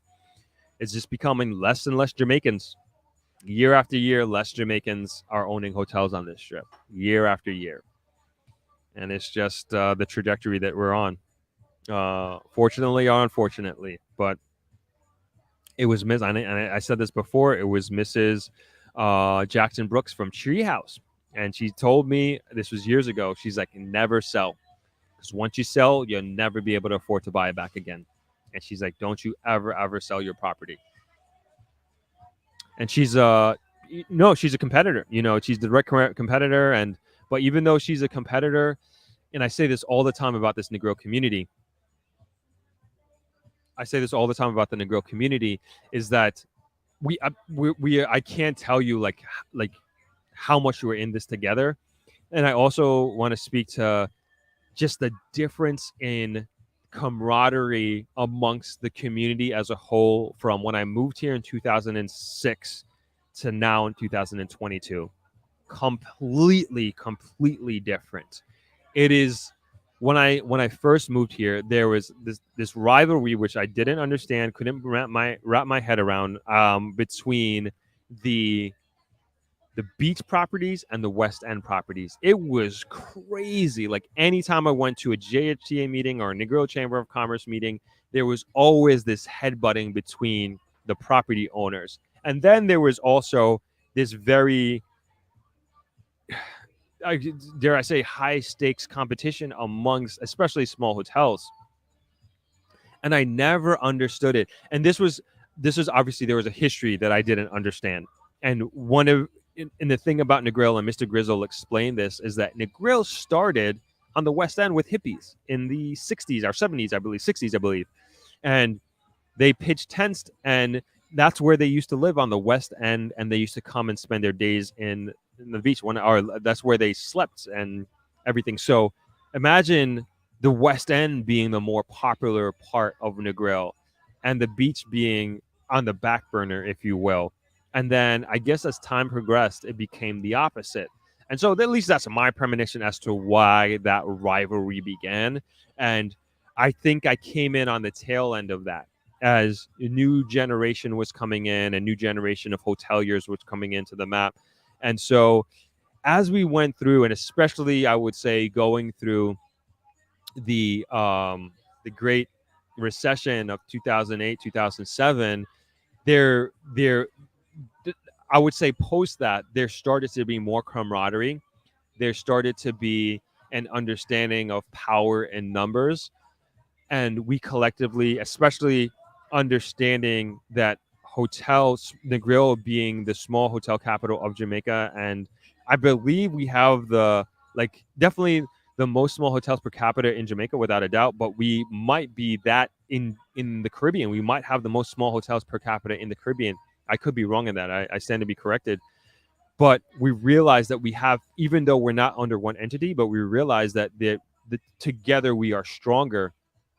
And that kind of continued to be the theme, and continues to be the theme. And man, I think we are now more together than we have ever been. And it's so beautiful to see and realize that we can rely on each other, go to each other for advice, learn from each other, and help each other out. And I think we do a very, very good job of that as a community. And I think outside powers used to take advantage of that, of the lack of togetherness that we had before in the past, but that no longer is the case. We're on the same page. This is how we were able, I gave the example of the story of fighting the break orders, and this is how we were able to come together and to fight what I thought could have potentially been an extremely disastrous situation.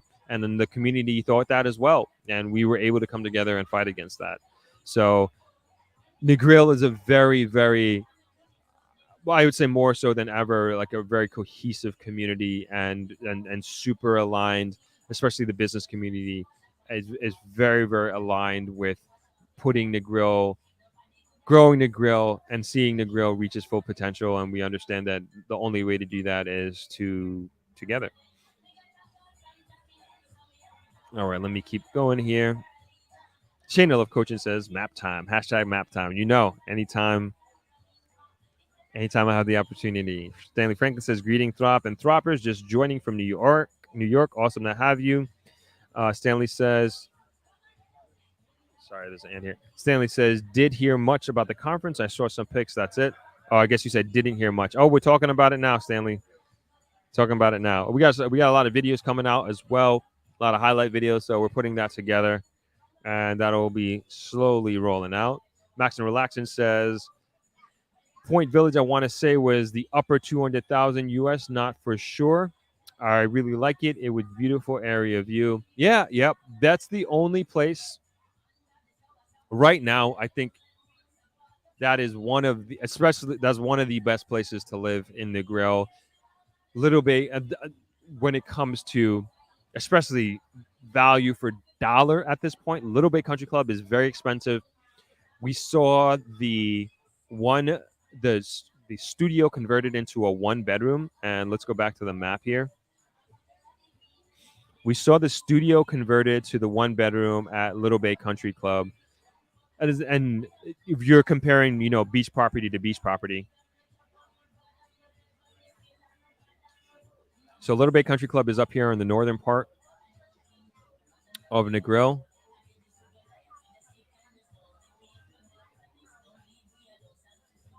So this is it right here. And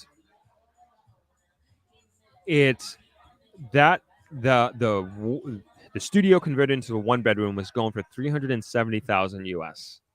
And that's just the top floor. And I'm assuming the bottom floor, let's call the bottom floor 350. You're paying over like if you're getting a building, the top and bottom, man, you're paying over $700,000. It's, and I know I'm going against my word here a little bit in terms of you think it's expensive now. Yeah, but let's compare the market, right?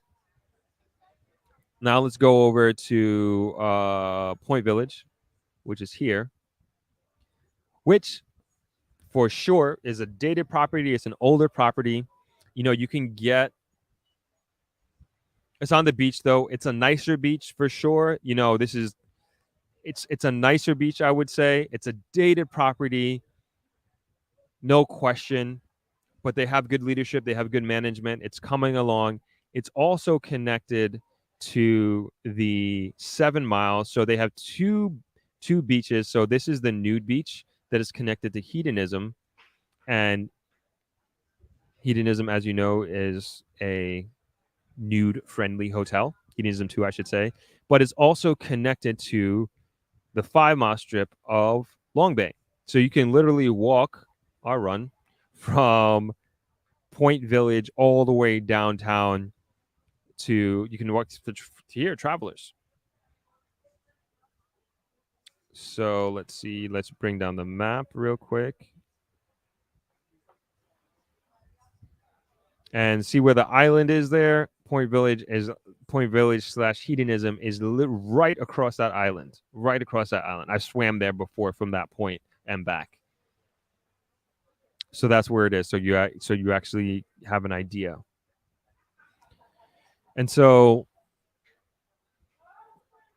I forget my point in it bringing that up, but it's I don't know what. Yeah, that's a good question. I just thought of. I don't know what the maintenance cost is for Little Bay Country Club, but you get a lot. It's the only property. It's a 14-acre property. It's quite a big property there at Point Village. I think it's a nice. It's a really nice place. I have no stake in Point Village. I don't own anything there, but it's a nice place. Joe says the hotel industry is such a business intensive industry. I think it's hard for regular people who do not have a business background to get into hotels. Joe says, I have no idea how to use an Excel spreadsheet / accounting / hospitality management. I feel it's easier for the layperson to do Airbnb. Yeah, it's definitely not a good point. It's definitely not an easy business. It's a super capital intensive business. We're always renovating. It is a very steep learning curve in terms of, having that business mindset background. Yes, you need spreadsheets. Yes, you need accounting. You need to have a good business acumen, I'd say, to be a successful hotelier or a successful business person in general. But then there is a learning curve with learning all this hospitality software that's out there. You need to learn about your property management system. You need to learn about the online travel agents, the extranets, they work, how they talk to each other. So it's also a very technologically intense business as well, because your majority of your marketing is going to be online. And depending on how in your business model, maybe majority or even all of your marketing is going to be through OTAs or online travel agents. And you need to understand the management of the inventory on those platforms and how they talk to your in-house inventory. If you have a restaurant, that's a whole other beast in itself. Then you got the management of people. You could have the most prettiest, beautiful hotel in the world, but if you don't have a good team, you don't have people that care about the guests who are coming to your property and have them understand that people who go on vacation, may have worked years to be able to afford to come to this hotel and to come to Jamaica. And no matter how many guests we've dealt with in the past, like, every person has to feel special. Every person has to have that feeling of coming home. At least that's our philosophy here at Travelers, that whether it's their first time or their 100th time to Travelers, that they have that feeling of this is their home. And it takes a while to build that, and to educate yourself on that, and to adopt all these skill sets and the networking. Yeah, it's a lot. It's a lot as I think about it, and as I'm going off on this very long tangent. But it's doable. As daunting as it may seem, it's doable. A lot of lessons learned along the way, a lot of hard hits you'll take. But if you have the passion for people, if you have the passion for hospitality, you can learn. It's going to take time, but it's going to take a heck of a commitment to do it and to be successful and to be good at it. Mark Castle says, hey, Throp, greetings from snowy Brampton, Ontario. Really not liking you guys in the grill today. Sorry about that, man. But trying to bring you a little sunshine to up north. Inga Baby says, that is very sad to hear, Throp. Man, I might have missed your the timeliness of your comment there, Inga. Sorry about that. But yeah, just refresh me and I will I will address it in terms of bringing. If you can just give me a little context. Shane Love Coaching says, since I came in late, any talks about future Throp-X in the near future? Nope, haven't got there yet. We're going to talk about it. Let's talk about it now. I'm still going to go through the more pictures.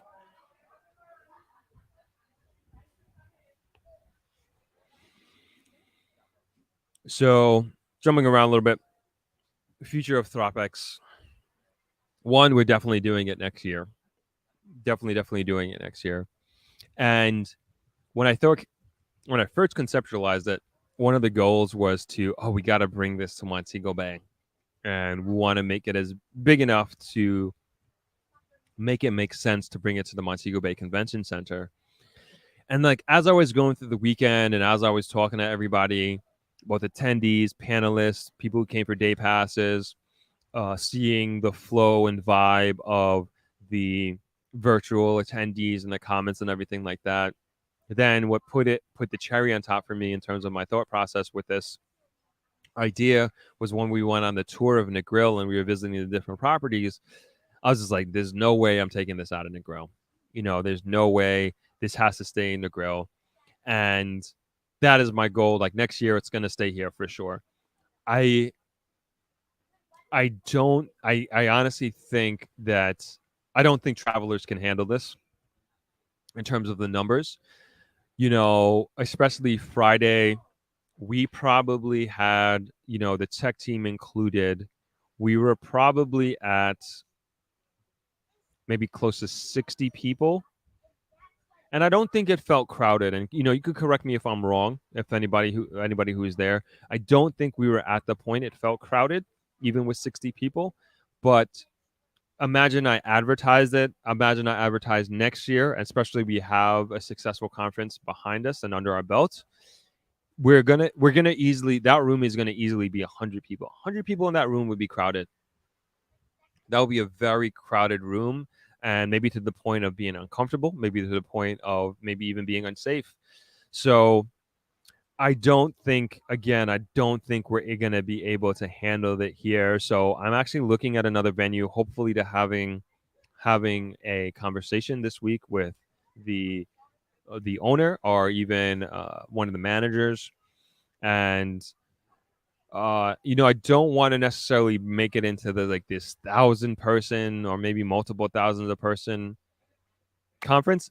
I do think it has a potential to do that, but I just really like the intimacy. And this is, there's no way to replicate what we did last weekend. It's impossible.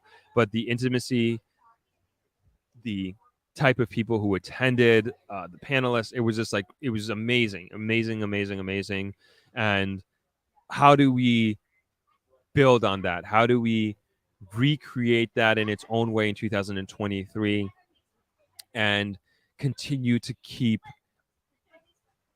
it intimate, to keep it on the ground, so to speak, and to keep it to keep it value driven at the end of the day. I don't want to turn it into this. It'll never be this political thing where we're going to have politicians come in and start talking about this. It's never going to be that. I never want it to be that. I'm even weary of having politicians on the podcast itself. And I do think at some point, we're going to have some key people on here to talk about the future of Jamaica, to talk about different things. But I'm not here to push one political party or another. And I don't want this to turn into that. I don't want the conference to turn into that. But hey, we have I'm just thinking we have a health crisis like COVID-19. It'd probably be a good idea to have the health minister on here and to talk about different regulations that are coming into play and what's being done about it, what's being done to mitigate against it. I think in those contexts, it's fine. And I think it's good. And I think we can learn from that. But those, at least in my mind, those are the ways, or those are the only reasons or contexts in which we would have politicians, so to speak, come on board. At least that's my thinking. But I'm open-minded and I'm open to hear any feedback that you have. So that's my thinking for 2023. That's what I'm thinking. We're already planning 2023. believe it or not, we've had multiple meetings about 2023 and what we're going to turn into. We have to build out the team. Me and Candice, we barely hung on by a shoestring in terms of planning this, in terms of just staying on top of everything. A lot of things fell through the cracks. Nothing major, just nuanced things that I wish we did get right, but we're only two people. Yeah, we're only two people. So I know that we need the help. I know that I believe like this could definitely be like somebody's full-time job, like literally planning this from now for next year. Also looking, and I'll definitely put out a poll on this, but you guys can let me know what you think here in the group. I'm looking to move it up to October. Even though I thought this weekend was good. And then also what I also realized is that from a panelist perspective, weekdays are better. And so I'm thinking of making this, say, like a Tuesday to Friday conference or something like that. And I say that because it's like, especially professional people and like the finance, like the real estate people, they're gonna go where the people are no matter what. But it was hard for some people to take their weekend off for the conference. And it's a hard balance because I did this particular weekend because it was a holiday weekend in the States. And I figured we can get more people, to take off a day or two and be able to come for the weekend. And, big ups to like so many people. Yvette and Rachel. Yvette was calling out sick from work. Rachel had a crazy travel. She left, so she got to Travelers at 3 a.m. Friday morning, and then she left Monday morning 2 a.m. to drive to Kingston, get on a plane to go to Miami. I mean, thank you. I thought that was like so amazing, and like that just goes to show how important this conference was to her. And she was super engaging. Lots of energy as well right throughout the conference, and she enjoyed it to the fullest. And I can't tell you how much I appreciate you for putting yourself through that and making sure that you were here. And so that was awesome.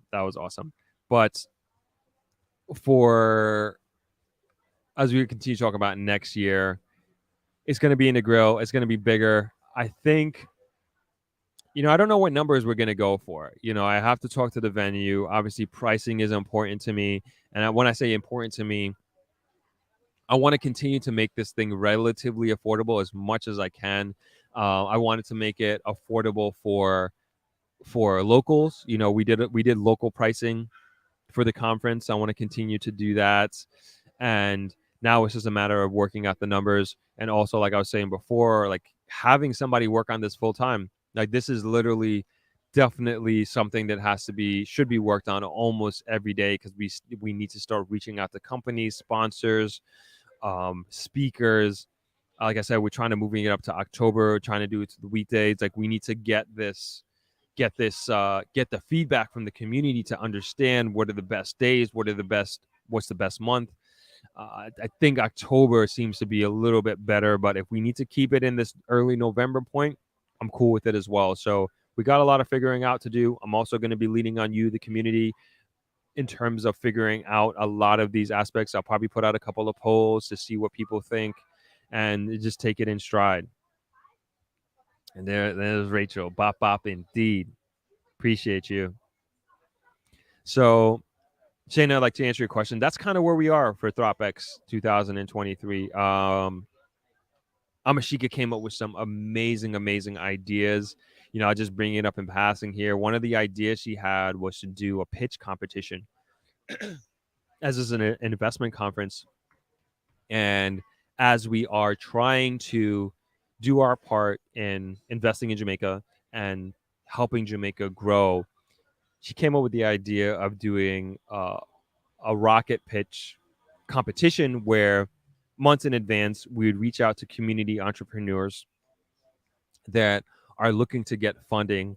We'd work with a bank like NCB to see if they could provide the seed money or seed capital for an entrepreneur.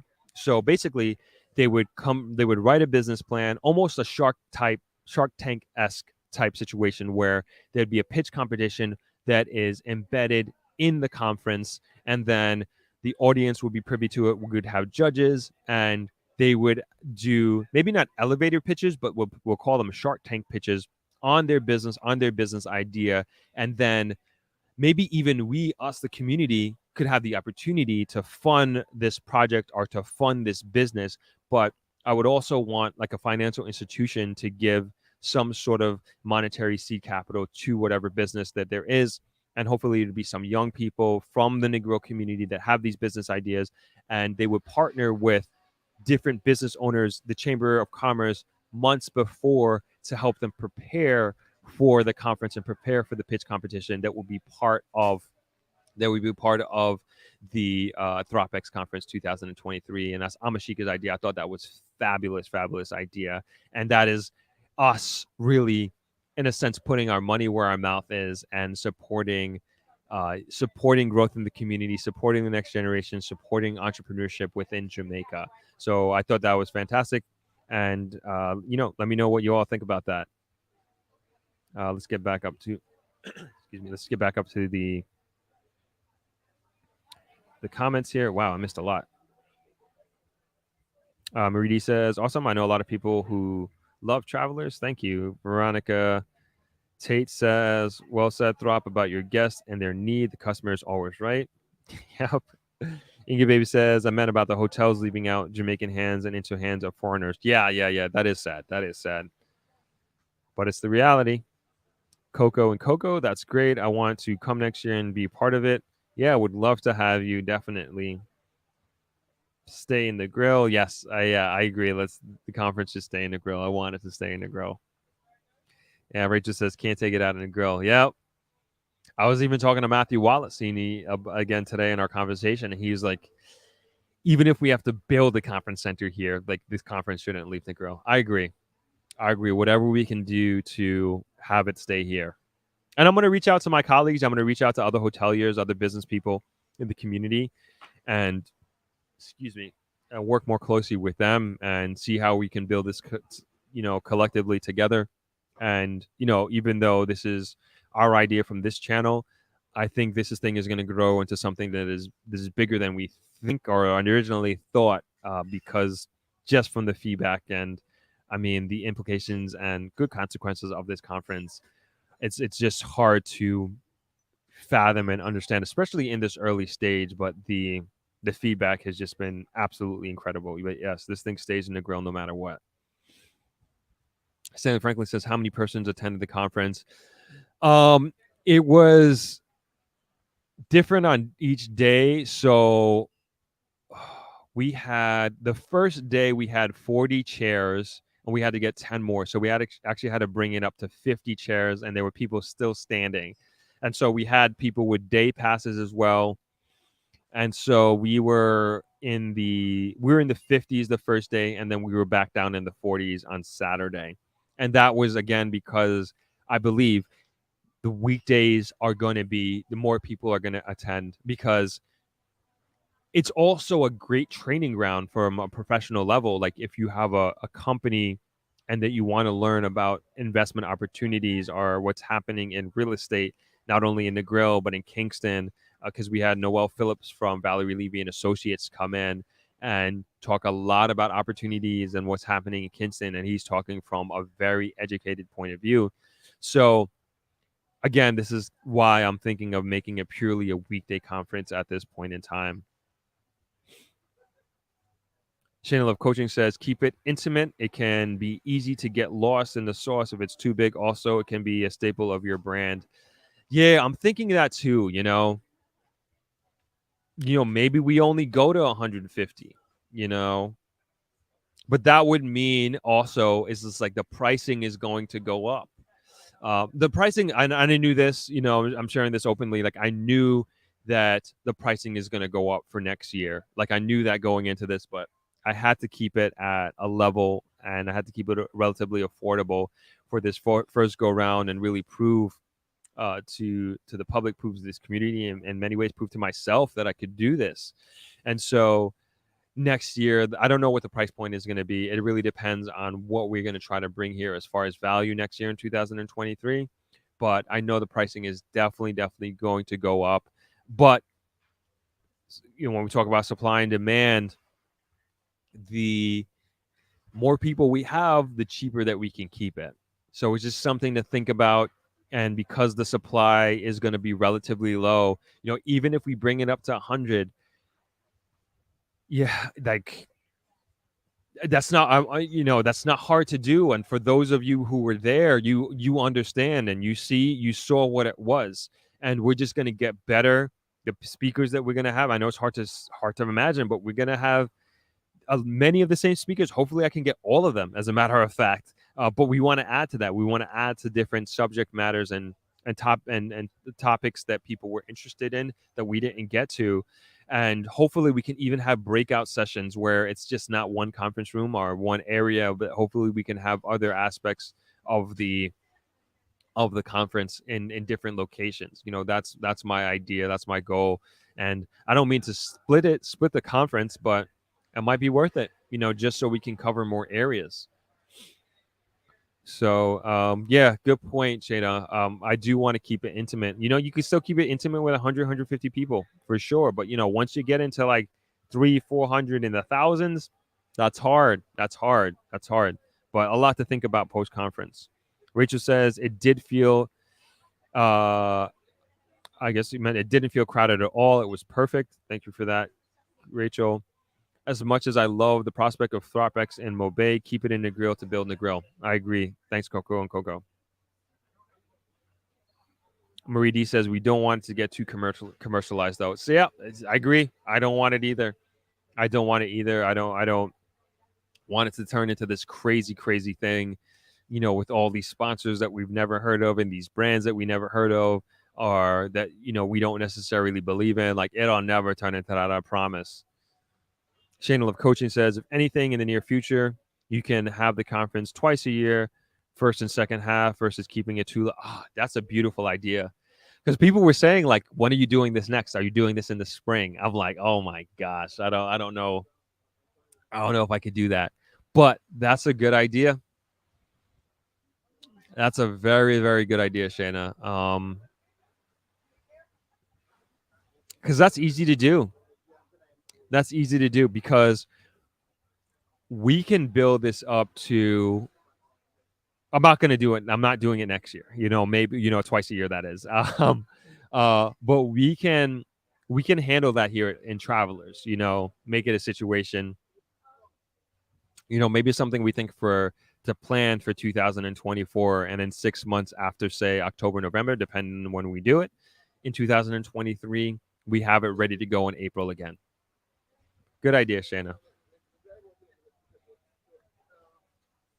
Lester says, hey, Throp and family, intimacy is best, quality versus quantity. Agreed. Stanley Franklin says, do you know of any business partnerships that came out of the conference? It depends on what you call what you would define as partnerships. If you're saying, like, I know for a fact that people opened up Jamaica Stock Exchange accounts with some of the panelists that were there. People invested in Jamaica on the spot. There are ongoing conversations between many of the panelists, and I believe, and I said this earlier, I think like real strong bonds were formulated amongst attendees that weekend, like really, really strong bonds. And collectively, we decided, like, we're gonna do an investment together. This is the attendees talking, and we're gonna. And that brings me up to another point that I meant to be talking about is the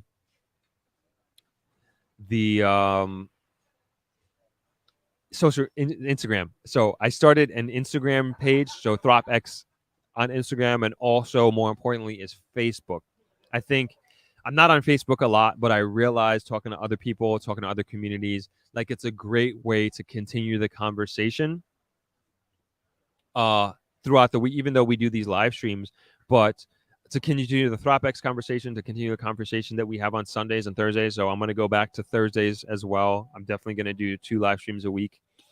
I'm trying to do a third live stream, but do a different concept with that. Still trying to work that out. It may not happen this year, but that is definitely coming. A third live stream, new concept, and it's not just going to be me by myself on that third live stream. But yeah, to answer your question, partnerships I think we're definitely formed. Facebook is going to be, I think, a good way to continue the conversation. So let me actually put that in here. So please join the Throp-X Facebook group. So that's the link right there. And then on Instagram, it's just Throp-X. Very easy. Trying to give you a direct link here. There's not many pictures up there on Instagram. There's one, and on Facebook there are none. But we're gonna start building it out this week. So there's gonna be a lot of content on there. And the most important part is the communication that we have amongst each other. And that's the main point of the Facebook group more than anything else. And then the Instagram group is a way to market. Both of them are ways to market Throp-X, and we're going to be pushing that in the next few months. Thanks for the question, Stanley. Coco says, keep the politicians out except for the presiding prime minister. I think that is a good suggestion. Rachel says, oh God, can you imagine a politician as a panelist? Oh my gosh. No, I can't. Sorry, let me finish your comment. We had a small episode at the conference and that didn't go well. Who are you talking about? I think, was it a commenter? Oh, like an attendee? Oh, I'm not sure you're referring to Rachel. Oh man, lots of comments. Let me get through these quickly. Donna Bryce says, I agree. And the Travelers team makes their guests feel special. Thank you, Donna. Shayna says, my introverted self prefer intimate engagement / settings versus overcrowded huge conferences. I agree. Calligraphy says, no politician, maybe tourism minister as a courtesy, but no politics. Totally agree. My same thinking. I think the same thing. Andrew Blake, Throp, what if you set the date as the same as Dream Weekend? Just a thought. No, that would not work. It's just, you all would be miserable. I'll tell you that right now. It's just, you're mixing oil and water there. Everybody's coming here to party. There's 2 parties per week. 2 parties per day for a week. Maybe even the noise at night might be hard to sleep. I don't. Oh man, the traffic, especially for people who stays off property, it literally takes 3 hours to traverse Norman Manley Boulevard during Dream Weekend, and it's a 10 minutes drive north to south now. So just something, that would be hard. Thanks for the thought, but that would be very, very difficult. It was perfectly imperfect. Says, I like the timing. Thank you. Good. Glad to hear. Cleary says, agree. No politics. Perhaps the tourism minister as a courtesy. No politics. Yep. So that. Joe says, I think you should keep it around a 3-day U.S. holiday. It is easier for people to take off for work. Okay, we'll definitely take that into consideration for sure. I agree. This is Negrill's baby. This will let those who don't see Negrill value wake up. Yes, I agree. We're not going to Montego Bay. Staying right here. Not going anywhere. Rudy says, well, you can start with the volunteers at first. Get things organized. Don't forget to reach out to us Throppers. I will. I most certainly will. Thank you for that, Marie. Mr. and Mrs. Ming, I love the idea. Love that idea. Thanks. Marie says, that was an awesome number, Throp. God's willing, I will be there next time. Awesome. Maxing and relaxing. Marie D said, Marie D, sign up. You don't have to twist my hand to come back to Travelers. Awesome. Yes, the online persons. Global Wendy says, keep it manageable and don't stray from your vision and mission. Bravo. Thank you. Global Wendy says, I max out my groups that I take to Dubai, Jamaica, Panama, Belize. Keep it manageable. Shayna says, yesterday's price is not today's price. Fat Joe, I like that. I wanna screenshot that. Let me do that. Hold on. Thank you, Shayna. Yesterday's price is not today's price. That's the theme. Love that. Thank you, Shayna. Nala, good to see you. Hi, Throp. It was great meeting you and your wonderful staff. The conference was fabulous, and it was amazing to be around so many like-minded individuals. Yes, it was so nice meeting you, Nala. You have such a great energy and spirit to you. I know we're gonna stay in touch, and can't wait to have you back.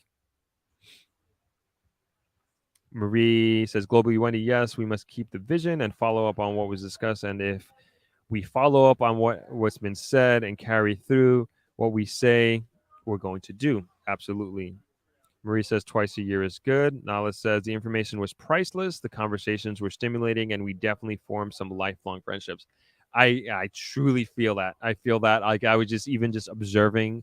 I don't know what was being said in conversations and at the breakfast table and at the dinner table, but you can see the camaraderie. You can feel it, and you can feel the friendships being formulated in real time. And even in the conversations that we were having post conference on the beach, here on the deck, in the bus, I mean, they were great. They were very rare, very rich on their own. Great point, Nala. Coco and Coco says you might need to do a Negril focus, a Montego Bay focus, and possibly a Kingston focus. Throp-X. Give me all this work, Coco and Coco. That would bring in international investors as well as Jamaican diaspora and local Jamaicans. Not a bad idea, but definitely, I was talking to my brother about this. Like, we need the team. That's to do any of this is like it's the people. It's you need the team, you need the foundation. Right now, it's basically me and Candice. We do this full time. This is what we do every single day. This is what we wake up doing. What we wake up thinking about is Thought Media, is Throp-X, and it's going to continue to be that way. Now we need to bring on more people who believe in this, who think like us, and who want to be a part of this. And we'll slowly grow that team. I'm confident, especially just like meeting everybody that was at the conference. You just know that there are more people like this and more people who think like this.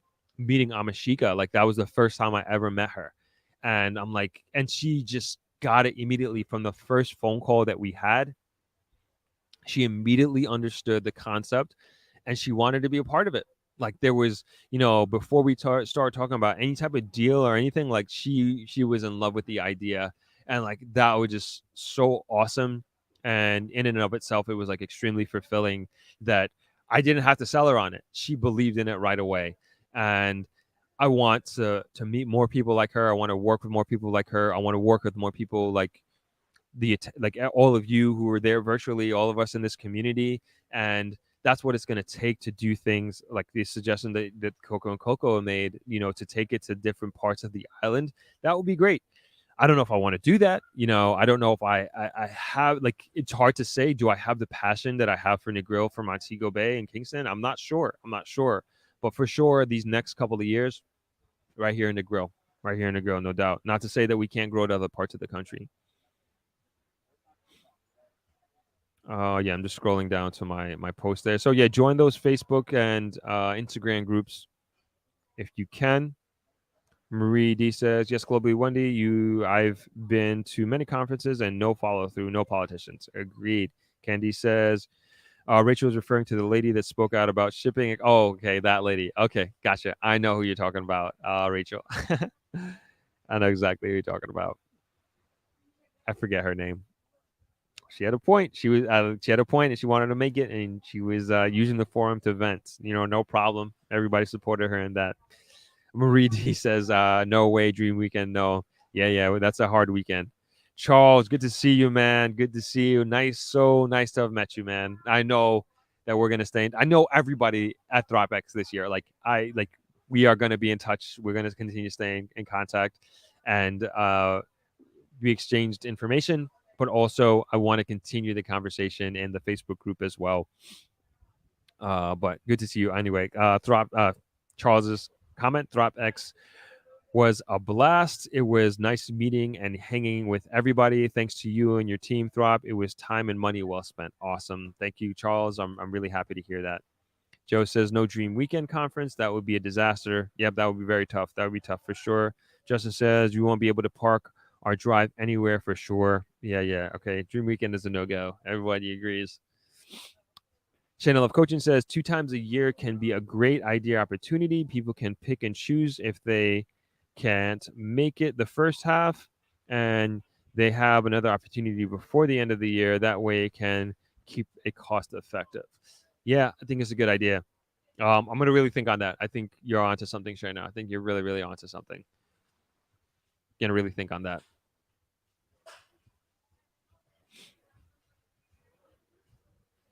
Coco and Coco says, I think November is good. October has less consistent weather. Yeah, especially now. It's like, oof, who knows what the weather's going to be anywhere in the world.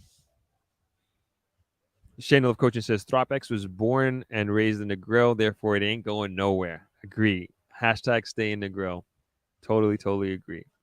Marie says, yes. To Shayna Love Coaching. Miss Perfectly Imperfect says, yes, keep it in the grill. Candice, Rachel says, Candice, yes, the older gentleman got up. Listen, the front seat. Oh man, it was fun. That was fun, and I couldn't necessarily, and I'm glad I didn't interject. You know, I let it naturally play out, and also I was a cameraman at the time, so I was just focused on recording the young lady's question for the live stream. So in many ways, it wasn't my place to interject at that moment in time.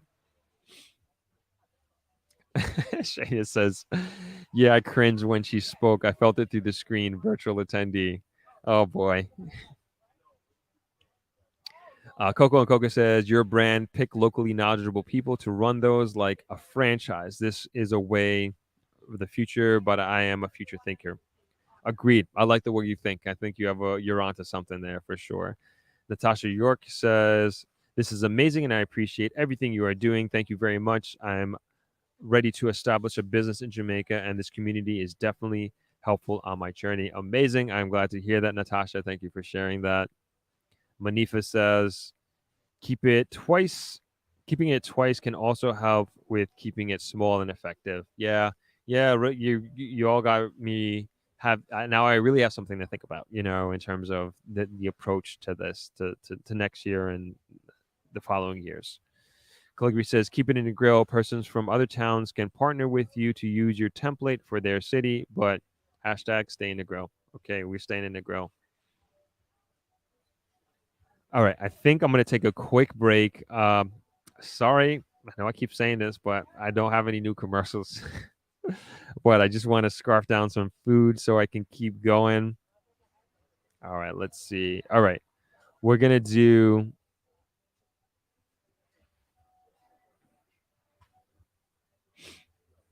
All right, we're going to do... Okay, we can do this Travelers ad. You guys want to do the Travelers walkthrough? I only showed it once, but I can show it now because our cottages are now open. They're now being advertised and now they're being booked. So... let's do it. Let's do this walkthrough. So this is a walkthrough of Travelers. I did this a few months ago. This gave me a chance to eat real quick and also chill for 6 minutes. So enjoy this. I'll be back in a few minutes. Little commercial break. We are doing a semi-quick walkthrough of Travelers. This is our welcome home sign. Whether you came here for the first time or you've been here many times, it's always welcome home. Here is the lobby.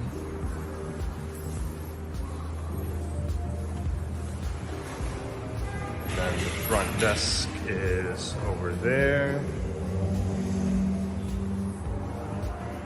And if you play the piano, you can play the baby grand piano here. And we just put this lobby bar here, which we haven't began using, but it kind of turned into a makeshift tour desk.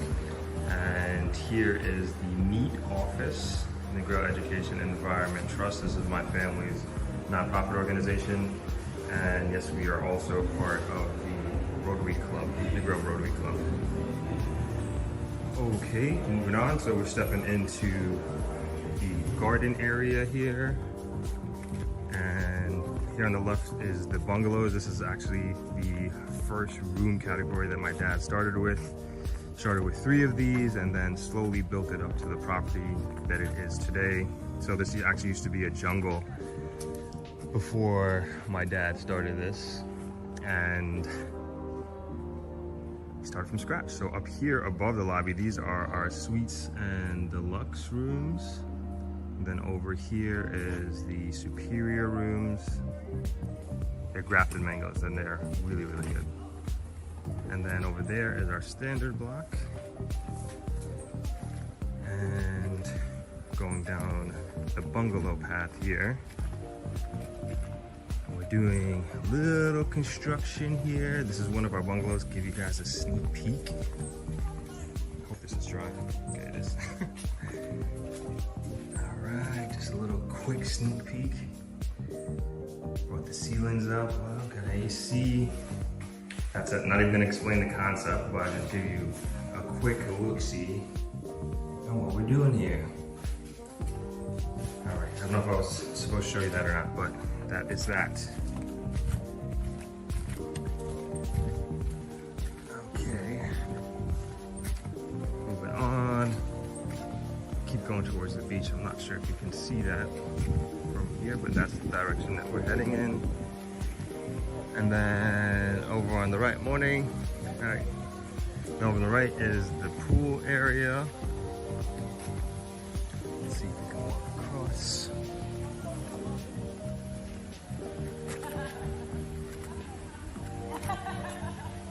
Hope I'm not moving too fast here, but no gimbal or anything. This is just with my phone. And this is a pool, has a bar, swimmer bar, which we open, I think they're opening it today as a matter of fact. And that's the waterfall. And then under the waterfall is a grotto, so little cave-like thingy that's cool. It's not too far, not too deep of a pool, I should say. So no diving. Then moving on, oh, sorry, I gotta walk back across.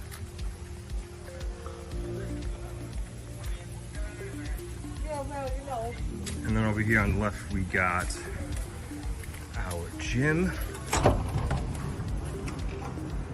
We just repainted it. So we got treadmill, we got techno gym weights, if you know about weights. These are top of the line stuff. Super proud of that. Elliptical, pull up, chin up, dip bar, squat rack. We got 2 exercise benches and bench press and a bunch of different plates. And there's me. Let's keep this moving.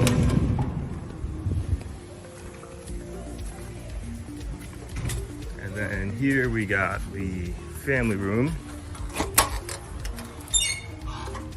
It's kind of a place if you want to come chill out, want to read, hang out with the family. And then here we have like a map. And so every guest that we've had here, if you're from anywhere here that hasn't been scratched off, then you can come and just scratch it off. So we've had people from all over the States, all over Europe, Russia, China, Australia, New Zealand, people from all over the world, travelers. Oh, Madagascar, different places in Africa, pretty cool. No one from Iceland and Greenland. That's surprising. I feel like we have had that, but maybe they didn't scratch it off. And then if you're just coming for the day, we have a shower here, and you can use this as a changing room, shower up, and go on about your day. So this is the family room. Play chess, you can do that as well. I like that from time to time.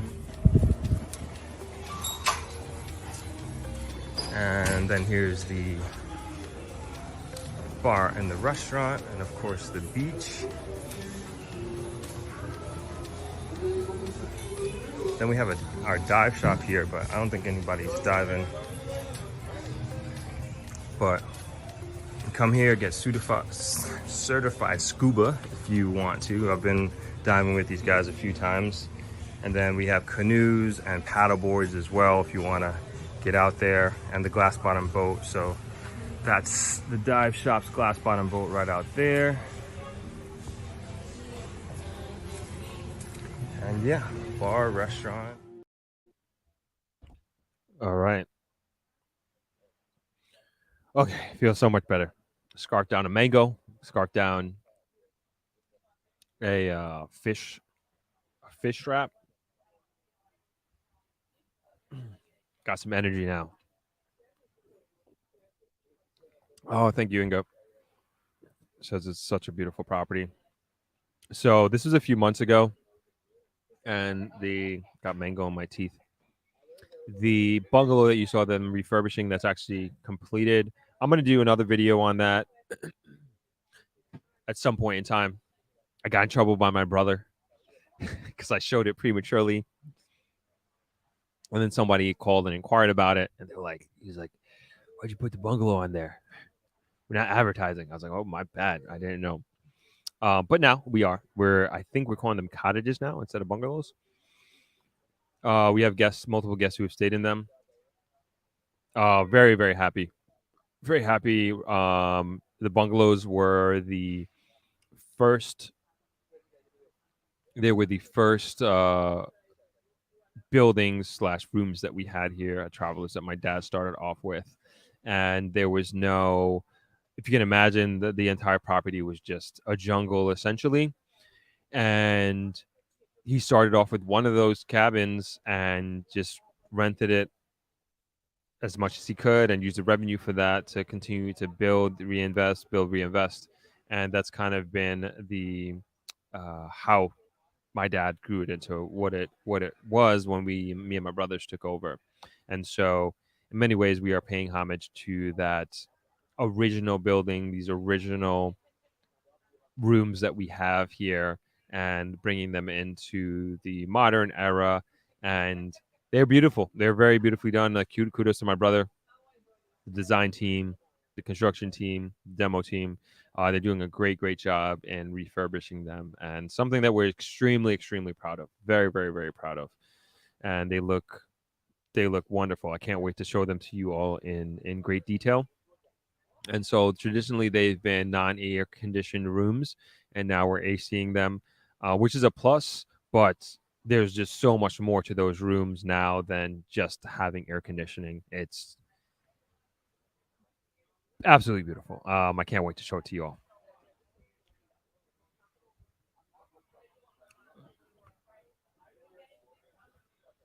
Coco and Coco says the map is a great idea. Yeah, I think people like that, seeing if other people from their country have been here before. Calgary says beautiful property, just the right size. Dad, you and your brothers should be proud. We are. Thank you very much, Calligraphy. Miss Perfectly Imperfect says lovely. Miss Cole, afternoon to you as well. Okay. Nice little break. Let's get back to, I want to keep sharing pictures and stuff like that with Throp-X. Where are we? Oh, I think that was the last one. And this was the Negro Green Island Planning Authority. I have to say, like, this was going into Throp-X. This was the panel that I was most worried about, because in terms of its value, I knew the value was going to be delivered, but I don't know if I thought it's like, man, is this going to be too boring? Because I knew it was going to get a little bit technical. It's going to get a little bit focused on the law, building ordinance, that sort of thing. And it turned out to be one of the best panels, because it was so educating for even the realtors that were in the room. They had no idea about this entity that was unique to Negril. And it was like awesome. It was awesome. This panel was great. It was one of the most engaging panels that we had all weekend, because everybody was just like baffled by some aspects of the information and the education that we were getting.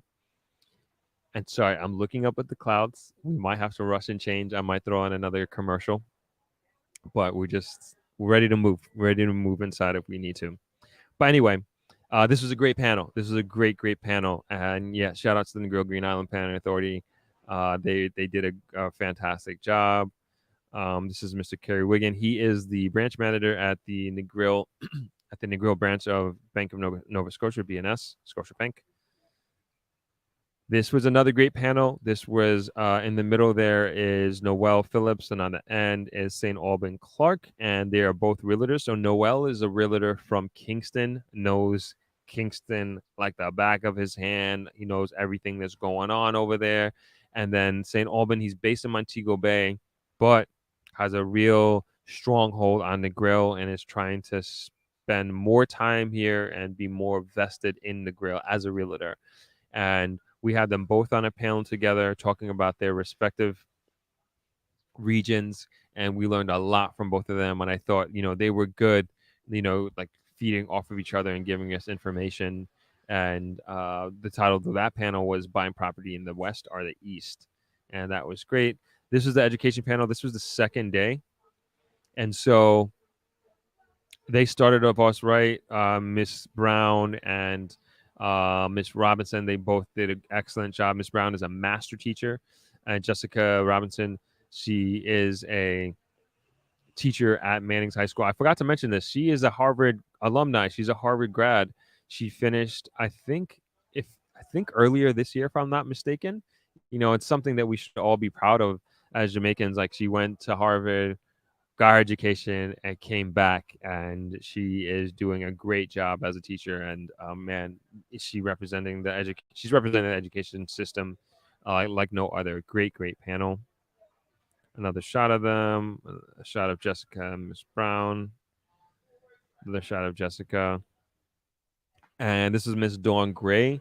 I think everybody loved her. I've never seen her in her element like this, in terms of she's our attorney, our counsel for my family, from a hotel. And she's been fantastic over the years, helped my brother get his apartment. I will not ever stop recommending Miss Dawn Gray especially for a real estate attorney. But she was just extremely entertaining and informative. And I never knew that about her. I honestly did not know that about her. We did a podcast together a few weeks before this, which I haven't released, and she was fantastic. She was great. But I don't know if maybe it was Amashika that brought out her, but what a wonderful, warm personality she has, and very, very entertaining and very, very funny. She had everybody in stitches, and what a pleasure to have her as part of as one of the panelists, and we all learned so much from her as well. Everybody having fun in the audience. And I will get you all these pictures, mind you. We'll figure it out. I'm going to send out a group email to those that were in attendance, and we'll figure out the best way to give you access to these. But I'm thinking Dropbox and just sending out to everybody, and then you guys can pick your pictures that you want, and you can use them for whatever you want. But I want everybody to have access to these pictures. That's me and Matthew Wallace talking about how we're going to take over Negril. Not really. And that's me and Amashika. I believe this is the last. Yeah, this is definitely the last day. I'm recognizing my shirt. This is the last day. Again, can't big up Amashika enough. Great person. And this was the Negril panel. So that was myself, Mr. Grizzle, Mr. Wallace. So Mr. Grizzle is the founder of Shirella Inn, another small hotelier here on the Negril Beach. Richard Wallace, he is the Chamber of Commerce president, but he has several businesses. He has the Boardwalk Plaza. He has the Boardwalk Village. He's also on the board of NGALPA, the Negril Green Island Planning Authority. And then he's also doing a development himself. So he's part of this movement. He's a local entrepreneur, but he's also understands and recognizes that we need housing, because he himself, for his businesses, he was explaining this to me at the all white dinner, the farewell dinner, is that he's looking for talented individuals, talented managers, just as I am with my own company, with Throp Media. But there's nowhere for these people to live. There is nowhere for them to live. And he's solving that problem. He's building units on the northern part of Negril.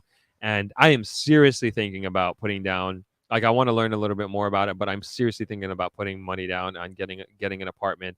If it's not for myself, it would be for an employee, because again, there's nowhere for people for us, for young talented individuals to live, and he's doing it. Like I said, we need to be the change that we want to be, and we need to implement and put things in place that we know that needs to be here. And the whole chicken and the egg situation, does business come first and commerce come first, or does the housing come first? And like, I'm convinced like we need to get the housing to bring the talent in to create the business, and for people to live here and entrepreneurs to live here and create business and create commerce. So Mr. Wallace is doing that. So great, good job on his part. That's Emma Watson. She is the owner and founder of South Coast Villas, and I worked with her. I also consider her a good friend of mine as well. I rented one of her villas in Treasure Beach for my dad's 80th birthday a couple of years ago, and at the time we did an interview, she was at, I think, 13 villas, she was telling me, and now she's at 20 something villas. So she's growing in the last 2 years, year and a half. She's doing really well. She was on the Young Entrepreneurs panel. Excellent job. And I think it's important to have, I wouldn't even say next generation, because we are the now generation. We're the working generation. We're in our 30s. I'm almost 40, and we are entrepreneurs in our own right. We're growing our businesses now here in Jamaica, and then we're also looking at growing other businesses and other opportunities that are out there.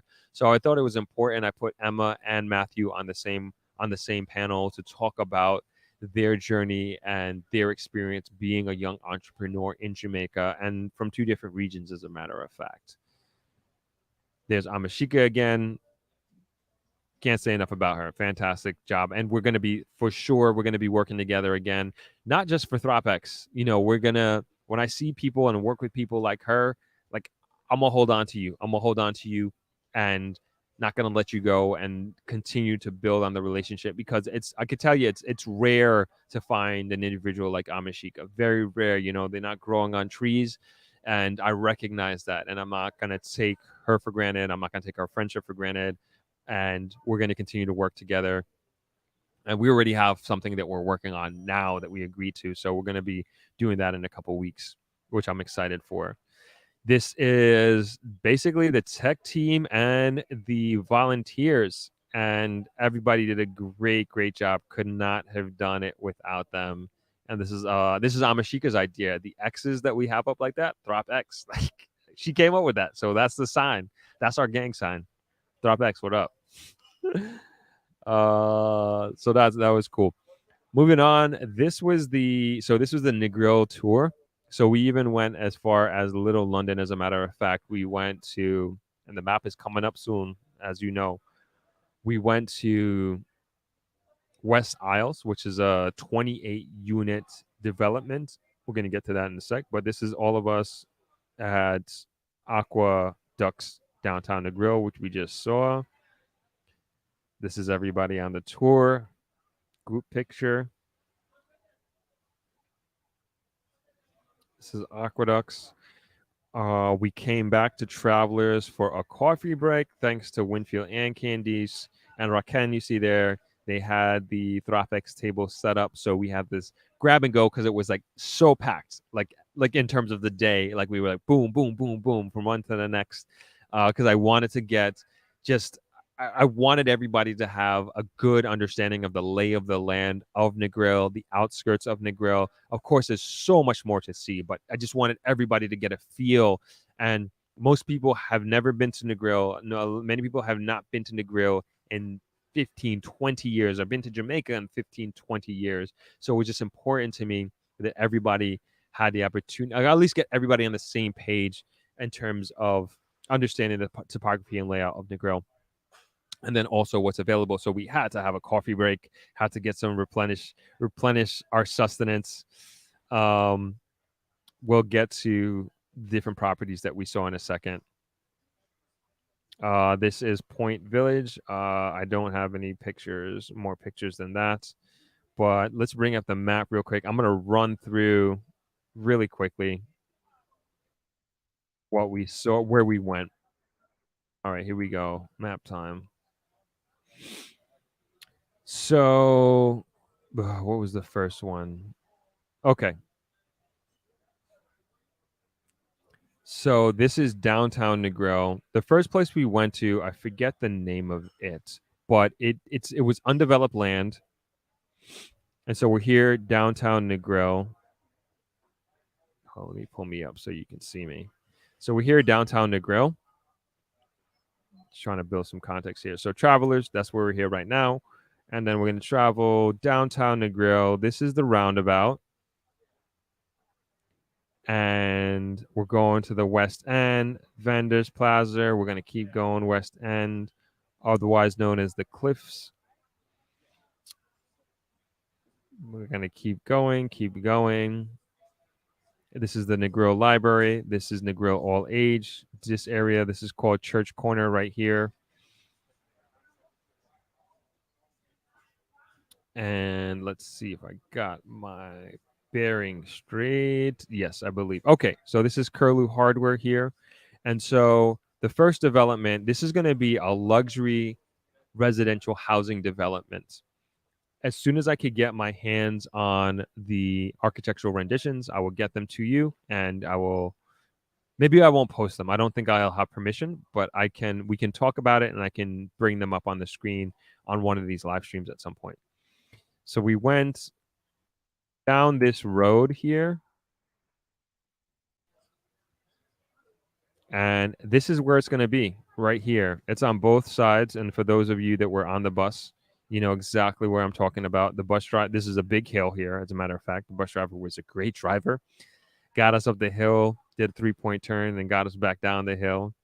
And everybody had their pamphlets and showing it's going to be beautiful, beautiful. And this is what I advocate for. Small developments. I don't even think there are 20 units. Correct me if I'm wrong. For those who are here, there you have the brochures. You can see they don't have price points at this point in time, but there are luxury units. You can see the water from there as well. You're going to get sunsets because we're in the grill. Pretty much anybody, if you're in the grill and you can see the water, you're going to get a sunset. And it's on top of a hill. And it's very beautiful. So that's the first one. Let's not get caught up in the weeds too much here. All right. So that's the first one. Then the second place we went to was, geez, where am I? Oh, was Aqueducts. We already talked about that, which is right here. Then after that, we were ahead of schedule. So we went to my friend's place here on the West End. Actually, I'm not going to show it because I don't know if he wants me to show it. So I'm just going to leave it at that. So we went to his place. He's building a villa on the West End.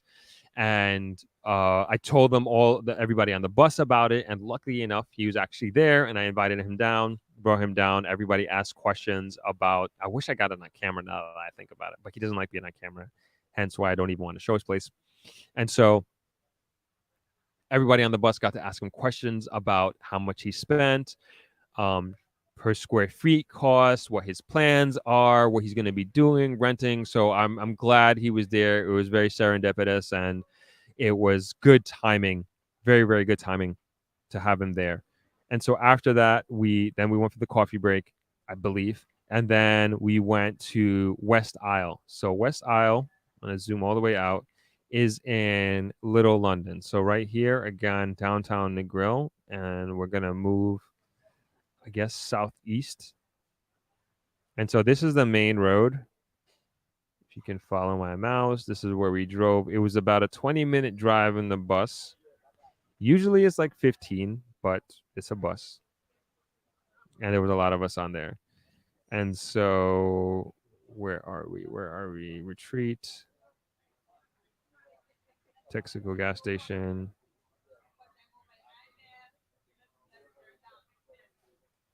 Okay. West Isle. Here we are.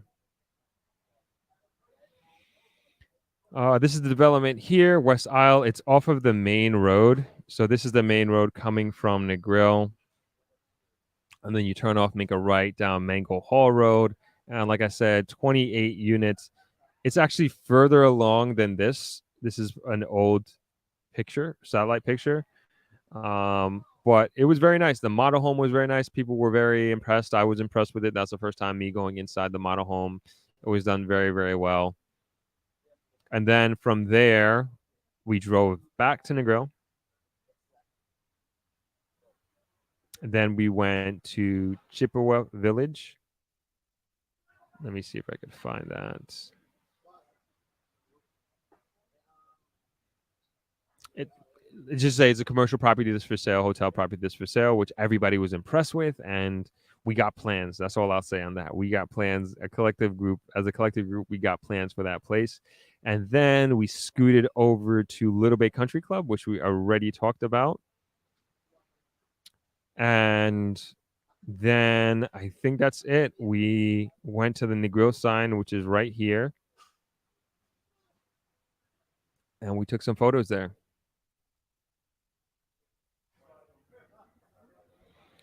And this is us throwing up the X's. This is awesome. And that's how we close out the day part. We still don't know. This lady jumped out her car and took pictures with us. She's cut off here, but it was just funny. It was just fun. It was just funny. But that was the day part. And then we moved into the all white farewell party. Everybody had an awesome time. Sorry, let me get over to the comments. Let's see. Chris Charles has entered the chat. Good to see you. Good to see you. All right, let me get to these other comments. Shane Love Coaching says the X sign is similar to the Wakanda. Yep, it very much is. Inga Baby says we need Throp-X merchandise. We are working on it. I promise. We're going to have something by the end of the year, which, well, hopefully we're going to have it before Christmas. That's the plan, but we need people. We need help. Like I said, we're looking to expand. We need administrative help because right now it's mostly on Candice, and like I'm on the creative side and the business side. So we're trying to get this out as much as possible. Justin D said clout chasers. Yeah, clout chasers indeed, taking a picture with us.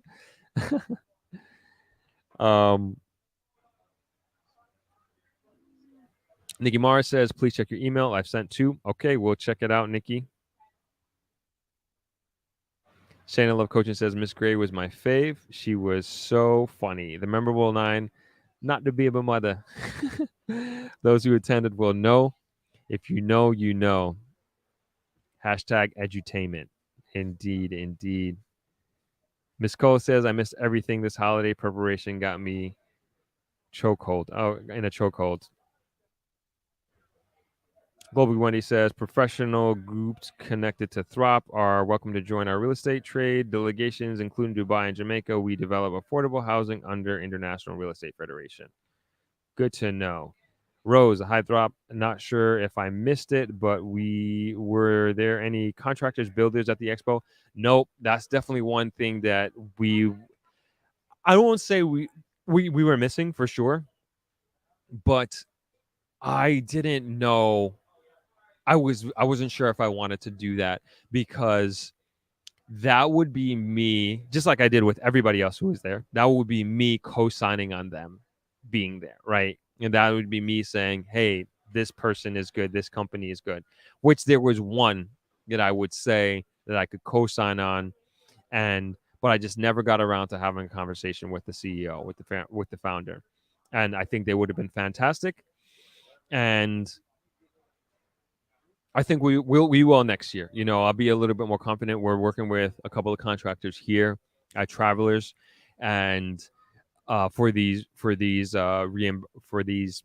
refurbishment projects, and they're great. And so some of them, like I will sign off on, so to speak, and put the Throp stamp of approval. No, you can leave it. Yeah, you can leave it. Yeah, you can leave it. Thanks. So that's for next year. But that was one thing I wanted to be very, very careful with is the contractors, because it ain't easy out here. It ain't easy out here for sure. But good point. Good point, Rose. Kathy, hi Throp. That was me inquiring about the bungalows. I'm planning a group trip for 2024, watching from Baltimore. Oh, cool. Yeah, we'll be. Well, they'll definitely be done in 2024 for sure, and also all the other rooms that we're doing as well. Joe, is Throp Media for hire for events for a nonprofit event like video event? Yes. We are. That's also something that we're like figuring out as far as streams of revenue. It's a lot of this just comes down to capacity and it comes down to people building that team. That's our focus for the next couple of months. Coco and Coco asked if the cottages are 2-bedroom. Nope, they are 1-bedroom each. And I think I'm caught up on the comments. CK Bond says, "Hi Throp, I'm late as usual. How did you and all those people come together?" It was awesome, man. It was really, really awesome. Everybody had a great time. We've been talking about it this entire time, really, about how wonderful it is and the connections that we made, and just excited to do it again next year. And there was a suggestion even to do it twice a year. So a lot of considerations to be taken into consideration. R. Ferguson, hey everyone, happy Sunday. I can't wait to binge watch Throp-X. I didn't get a chance to watch it live. I think you're gonna enjoy it. I hope you do. It was a great event. CK Bond says, "Where's my manners?" Hi everyone. Throp, it seems you went off air or cut us off for some reason. My bad. Lessa Williams. Sorry, Willie says, Joe, we did use young IT guys for our project. Very professional. I would definitely say use them. Awesome. Okay, we are caught up. Let's keep going through the pictures. So these are the farewell party pictures. It was an all white event. I apologize. Like I have to apologize. Like I guess I didn't let most of the panelists know that this was an all white event. And they were mad at me, rightfully so. Like I was just so focused on the attendees, like everybody coming. I was like, remember to pack your all white. So again, lesson learned. Like now everybody will know if we do a theme party, it will be very different. Everybody, the information will get out in a timely fashion. Got some dancing. That's me and Amashika, and Rachel. Lots of dancing. Me and Irie. This was the Lego de Bird. I just took pictures. I didn't participate. And that's everybody for the most part. I think some people might have got cut off, but this is the group. This is for the inaugural event. This was history in many ways.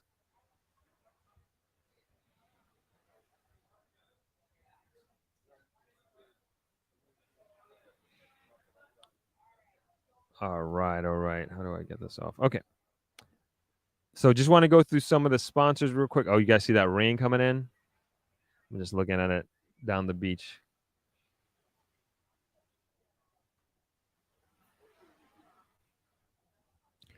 Just want to thank some of the sponsors here. So Dennis Shipping. So like I said before, he shipped in all of my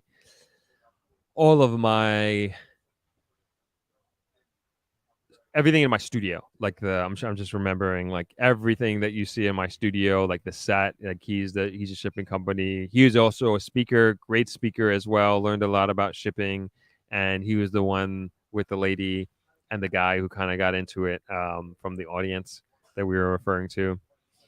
Coca La Palm, they gave us 3 nights free, and I was happy and proud to give that to Amashika, even though I told her like, yeah, you can stay there, but Travelers is your home. So we want her to come back to Negril as often as much as possible. So I was happy to give that to Amashika, well deserved. And it's a great small hotel as well, and thank them for their support. Cafe Blue, everybody got a little something from Cafe Blue in their bags, like so appreciate their support. Also, everybody got a bottle of, if not hot pepper sauce, they got sauce from Scotch Boys. So courtesy of Scotch Boys and Matthew Wallace, who is a speaker at Throp-X 2022 and representing Scotch Boys, and everybody got this in their swag bag. Thank you to Remax Elite Jamaica and St. Alban. He did an excellent job. I think we learned a ton from him. Same with Noel Phillips. Great, both great dudes, and are super knowledgeable, know what they're doing in their own rights in real estate. Hold on, my computer's about to die. Dollar.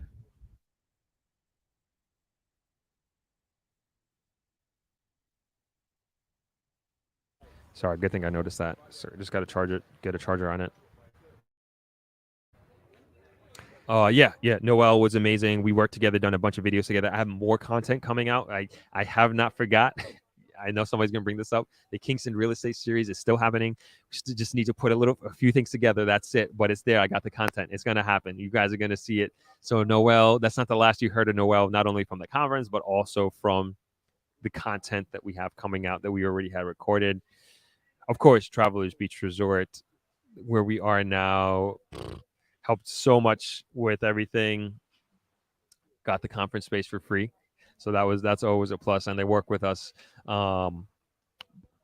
pre-conference and also post-conference as well. So always good to have that support and that partnership. And that's Travelers. You guys just saw the tour that we did. What else we got here? And yeah, the endorsement from the Jamaica Tourist Board.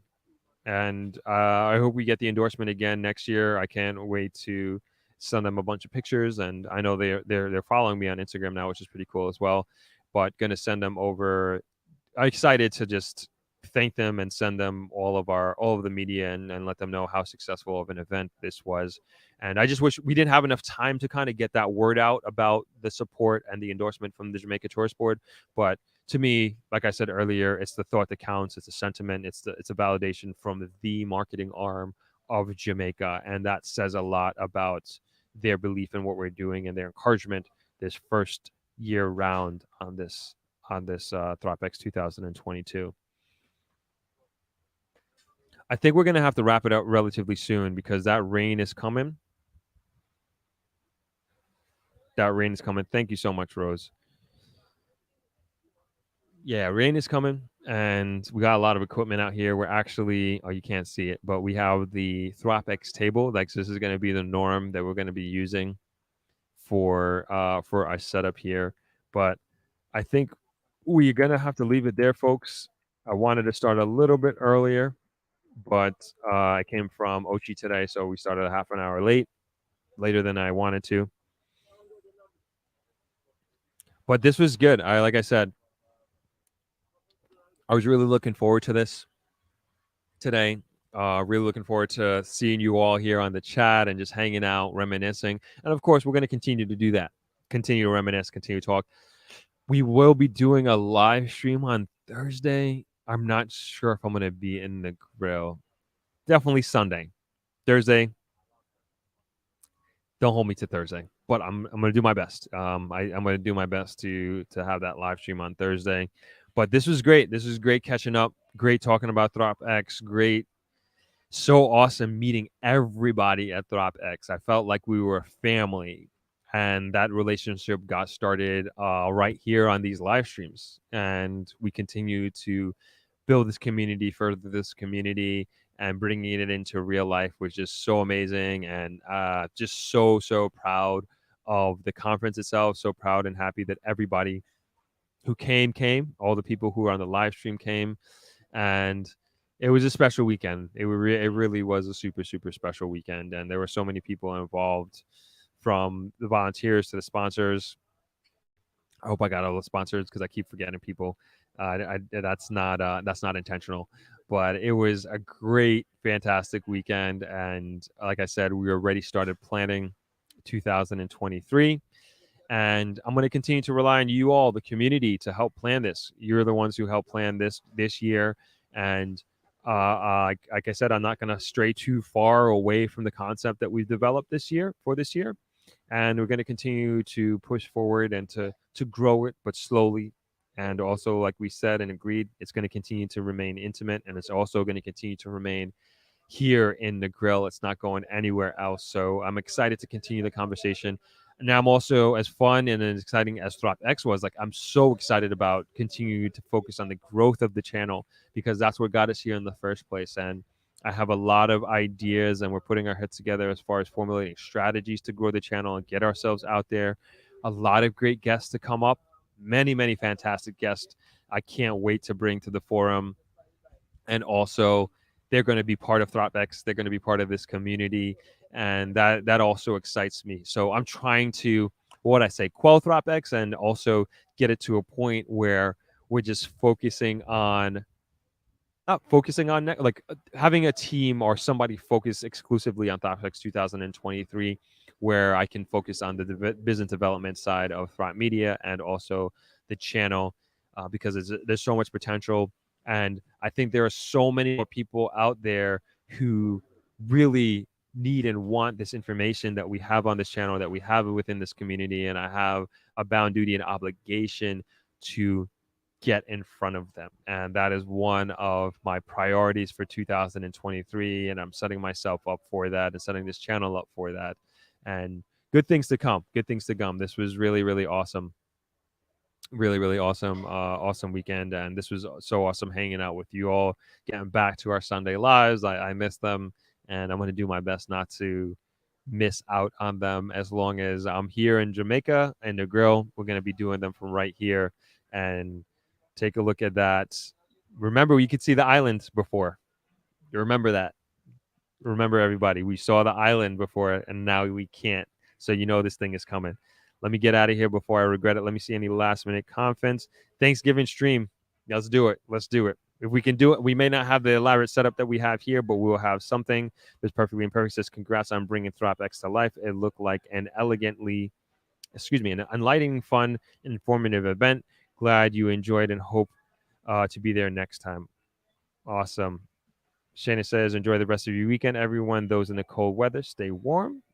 Stanley says, congratulations, Throp. Great job. Thank you, Rachel. We are family. You're absolutely right. We definitely are, Rachel. Thank you, Shana, for the congratulations. And yes, thank you, Rose. Before everyone goes, please like the live. Would appreciate that. Max and relaxing, congrats. And thank you, Throp. Well done. Thank you all. And I will see you Thanksgiving. We'll do something, even if it's something quick. We'll do something on Thursday. You can hold me to that. So we'll leave you with that view right there with the rain coming in. And we're going to get out. Oops, sorry about that. We're going to get out of here. Till next time, everybody. Enjoy the rest of the weekend. Enjoy your Sunday.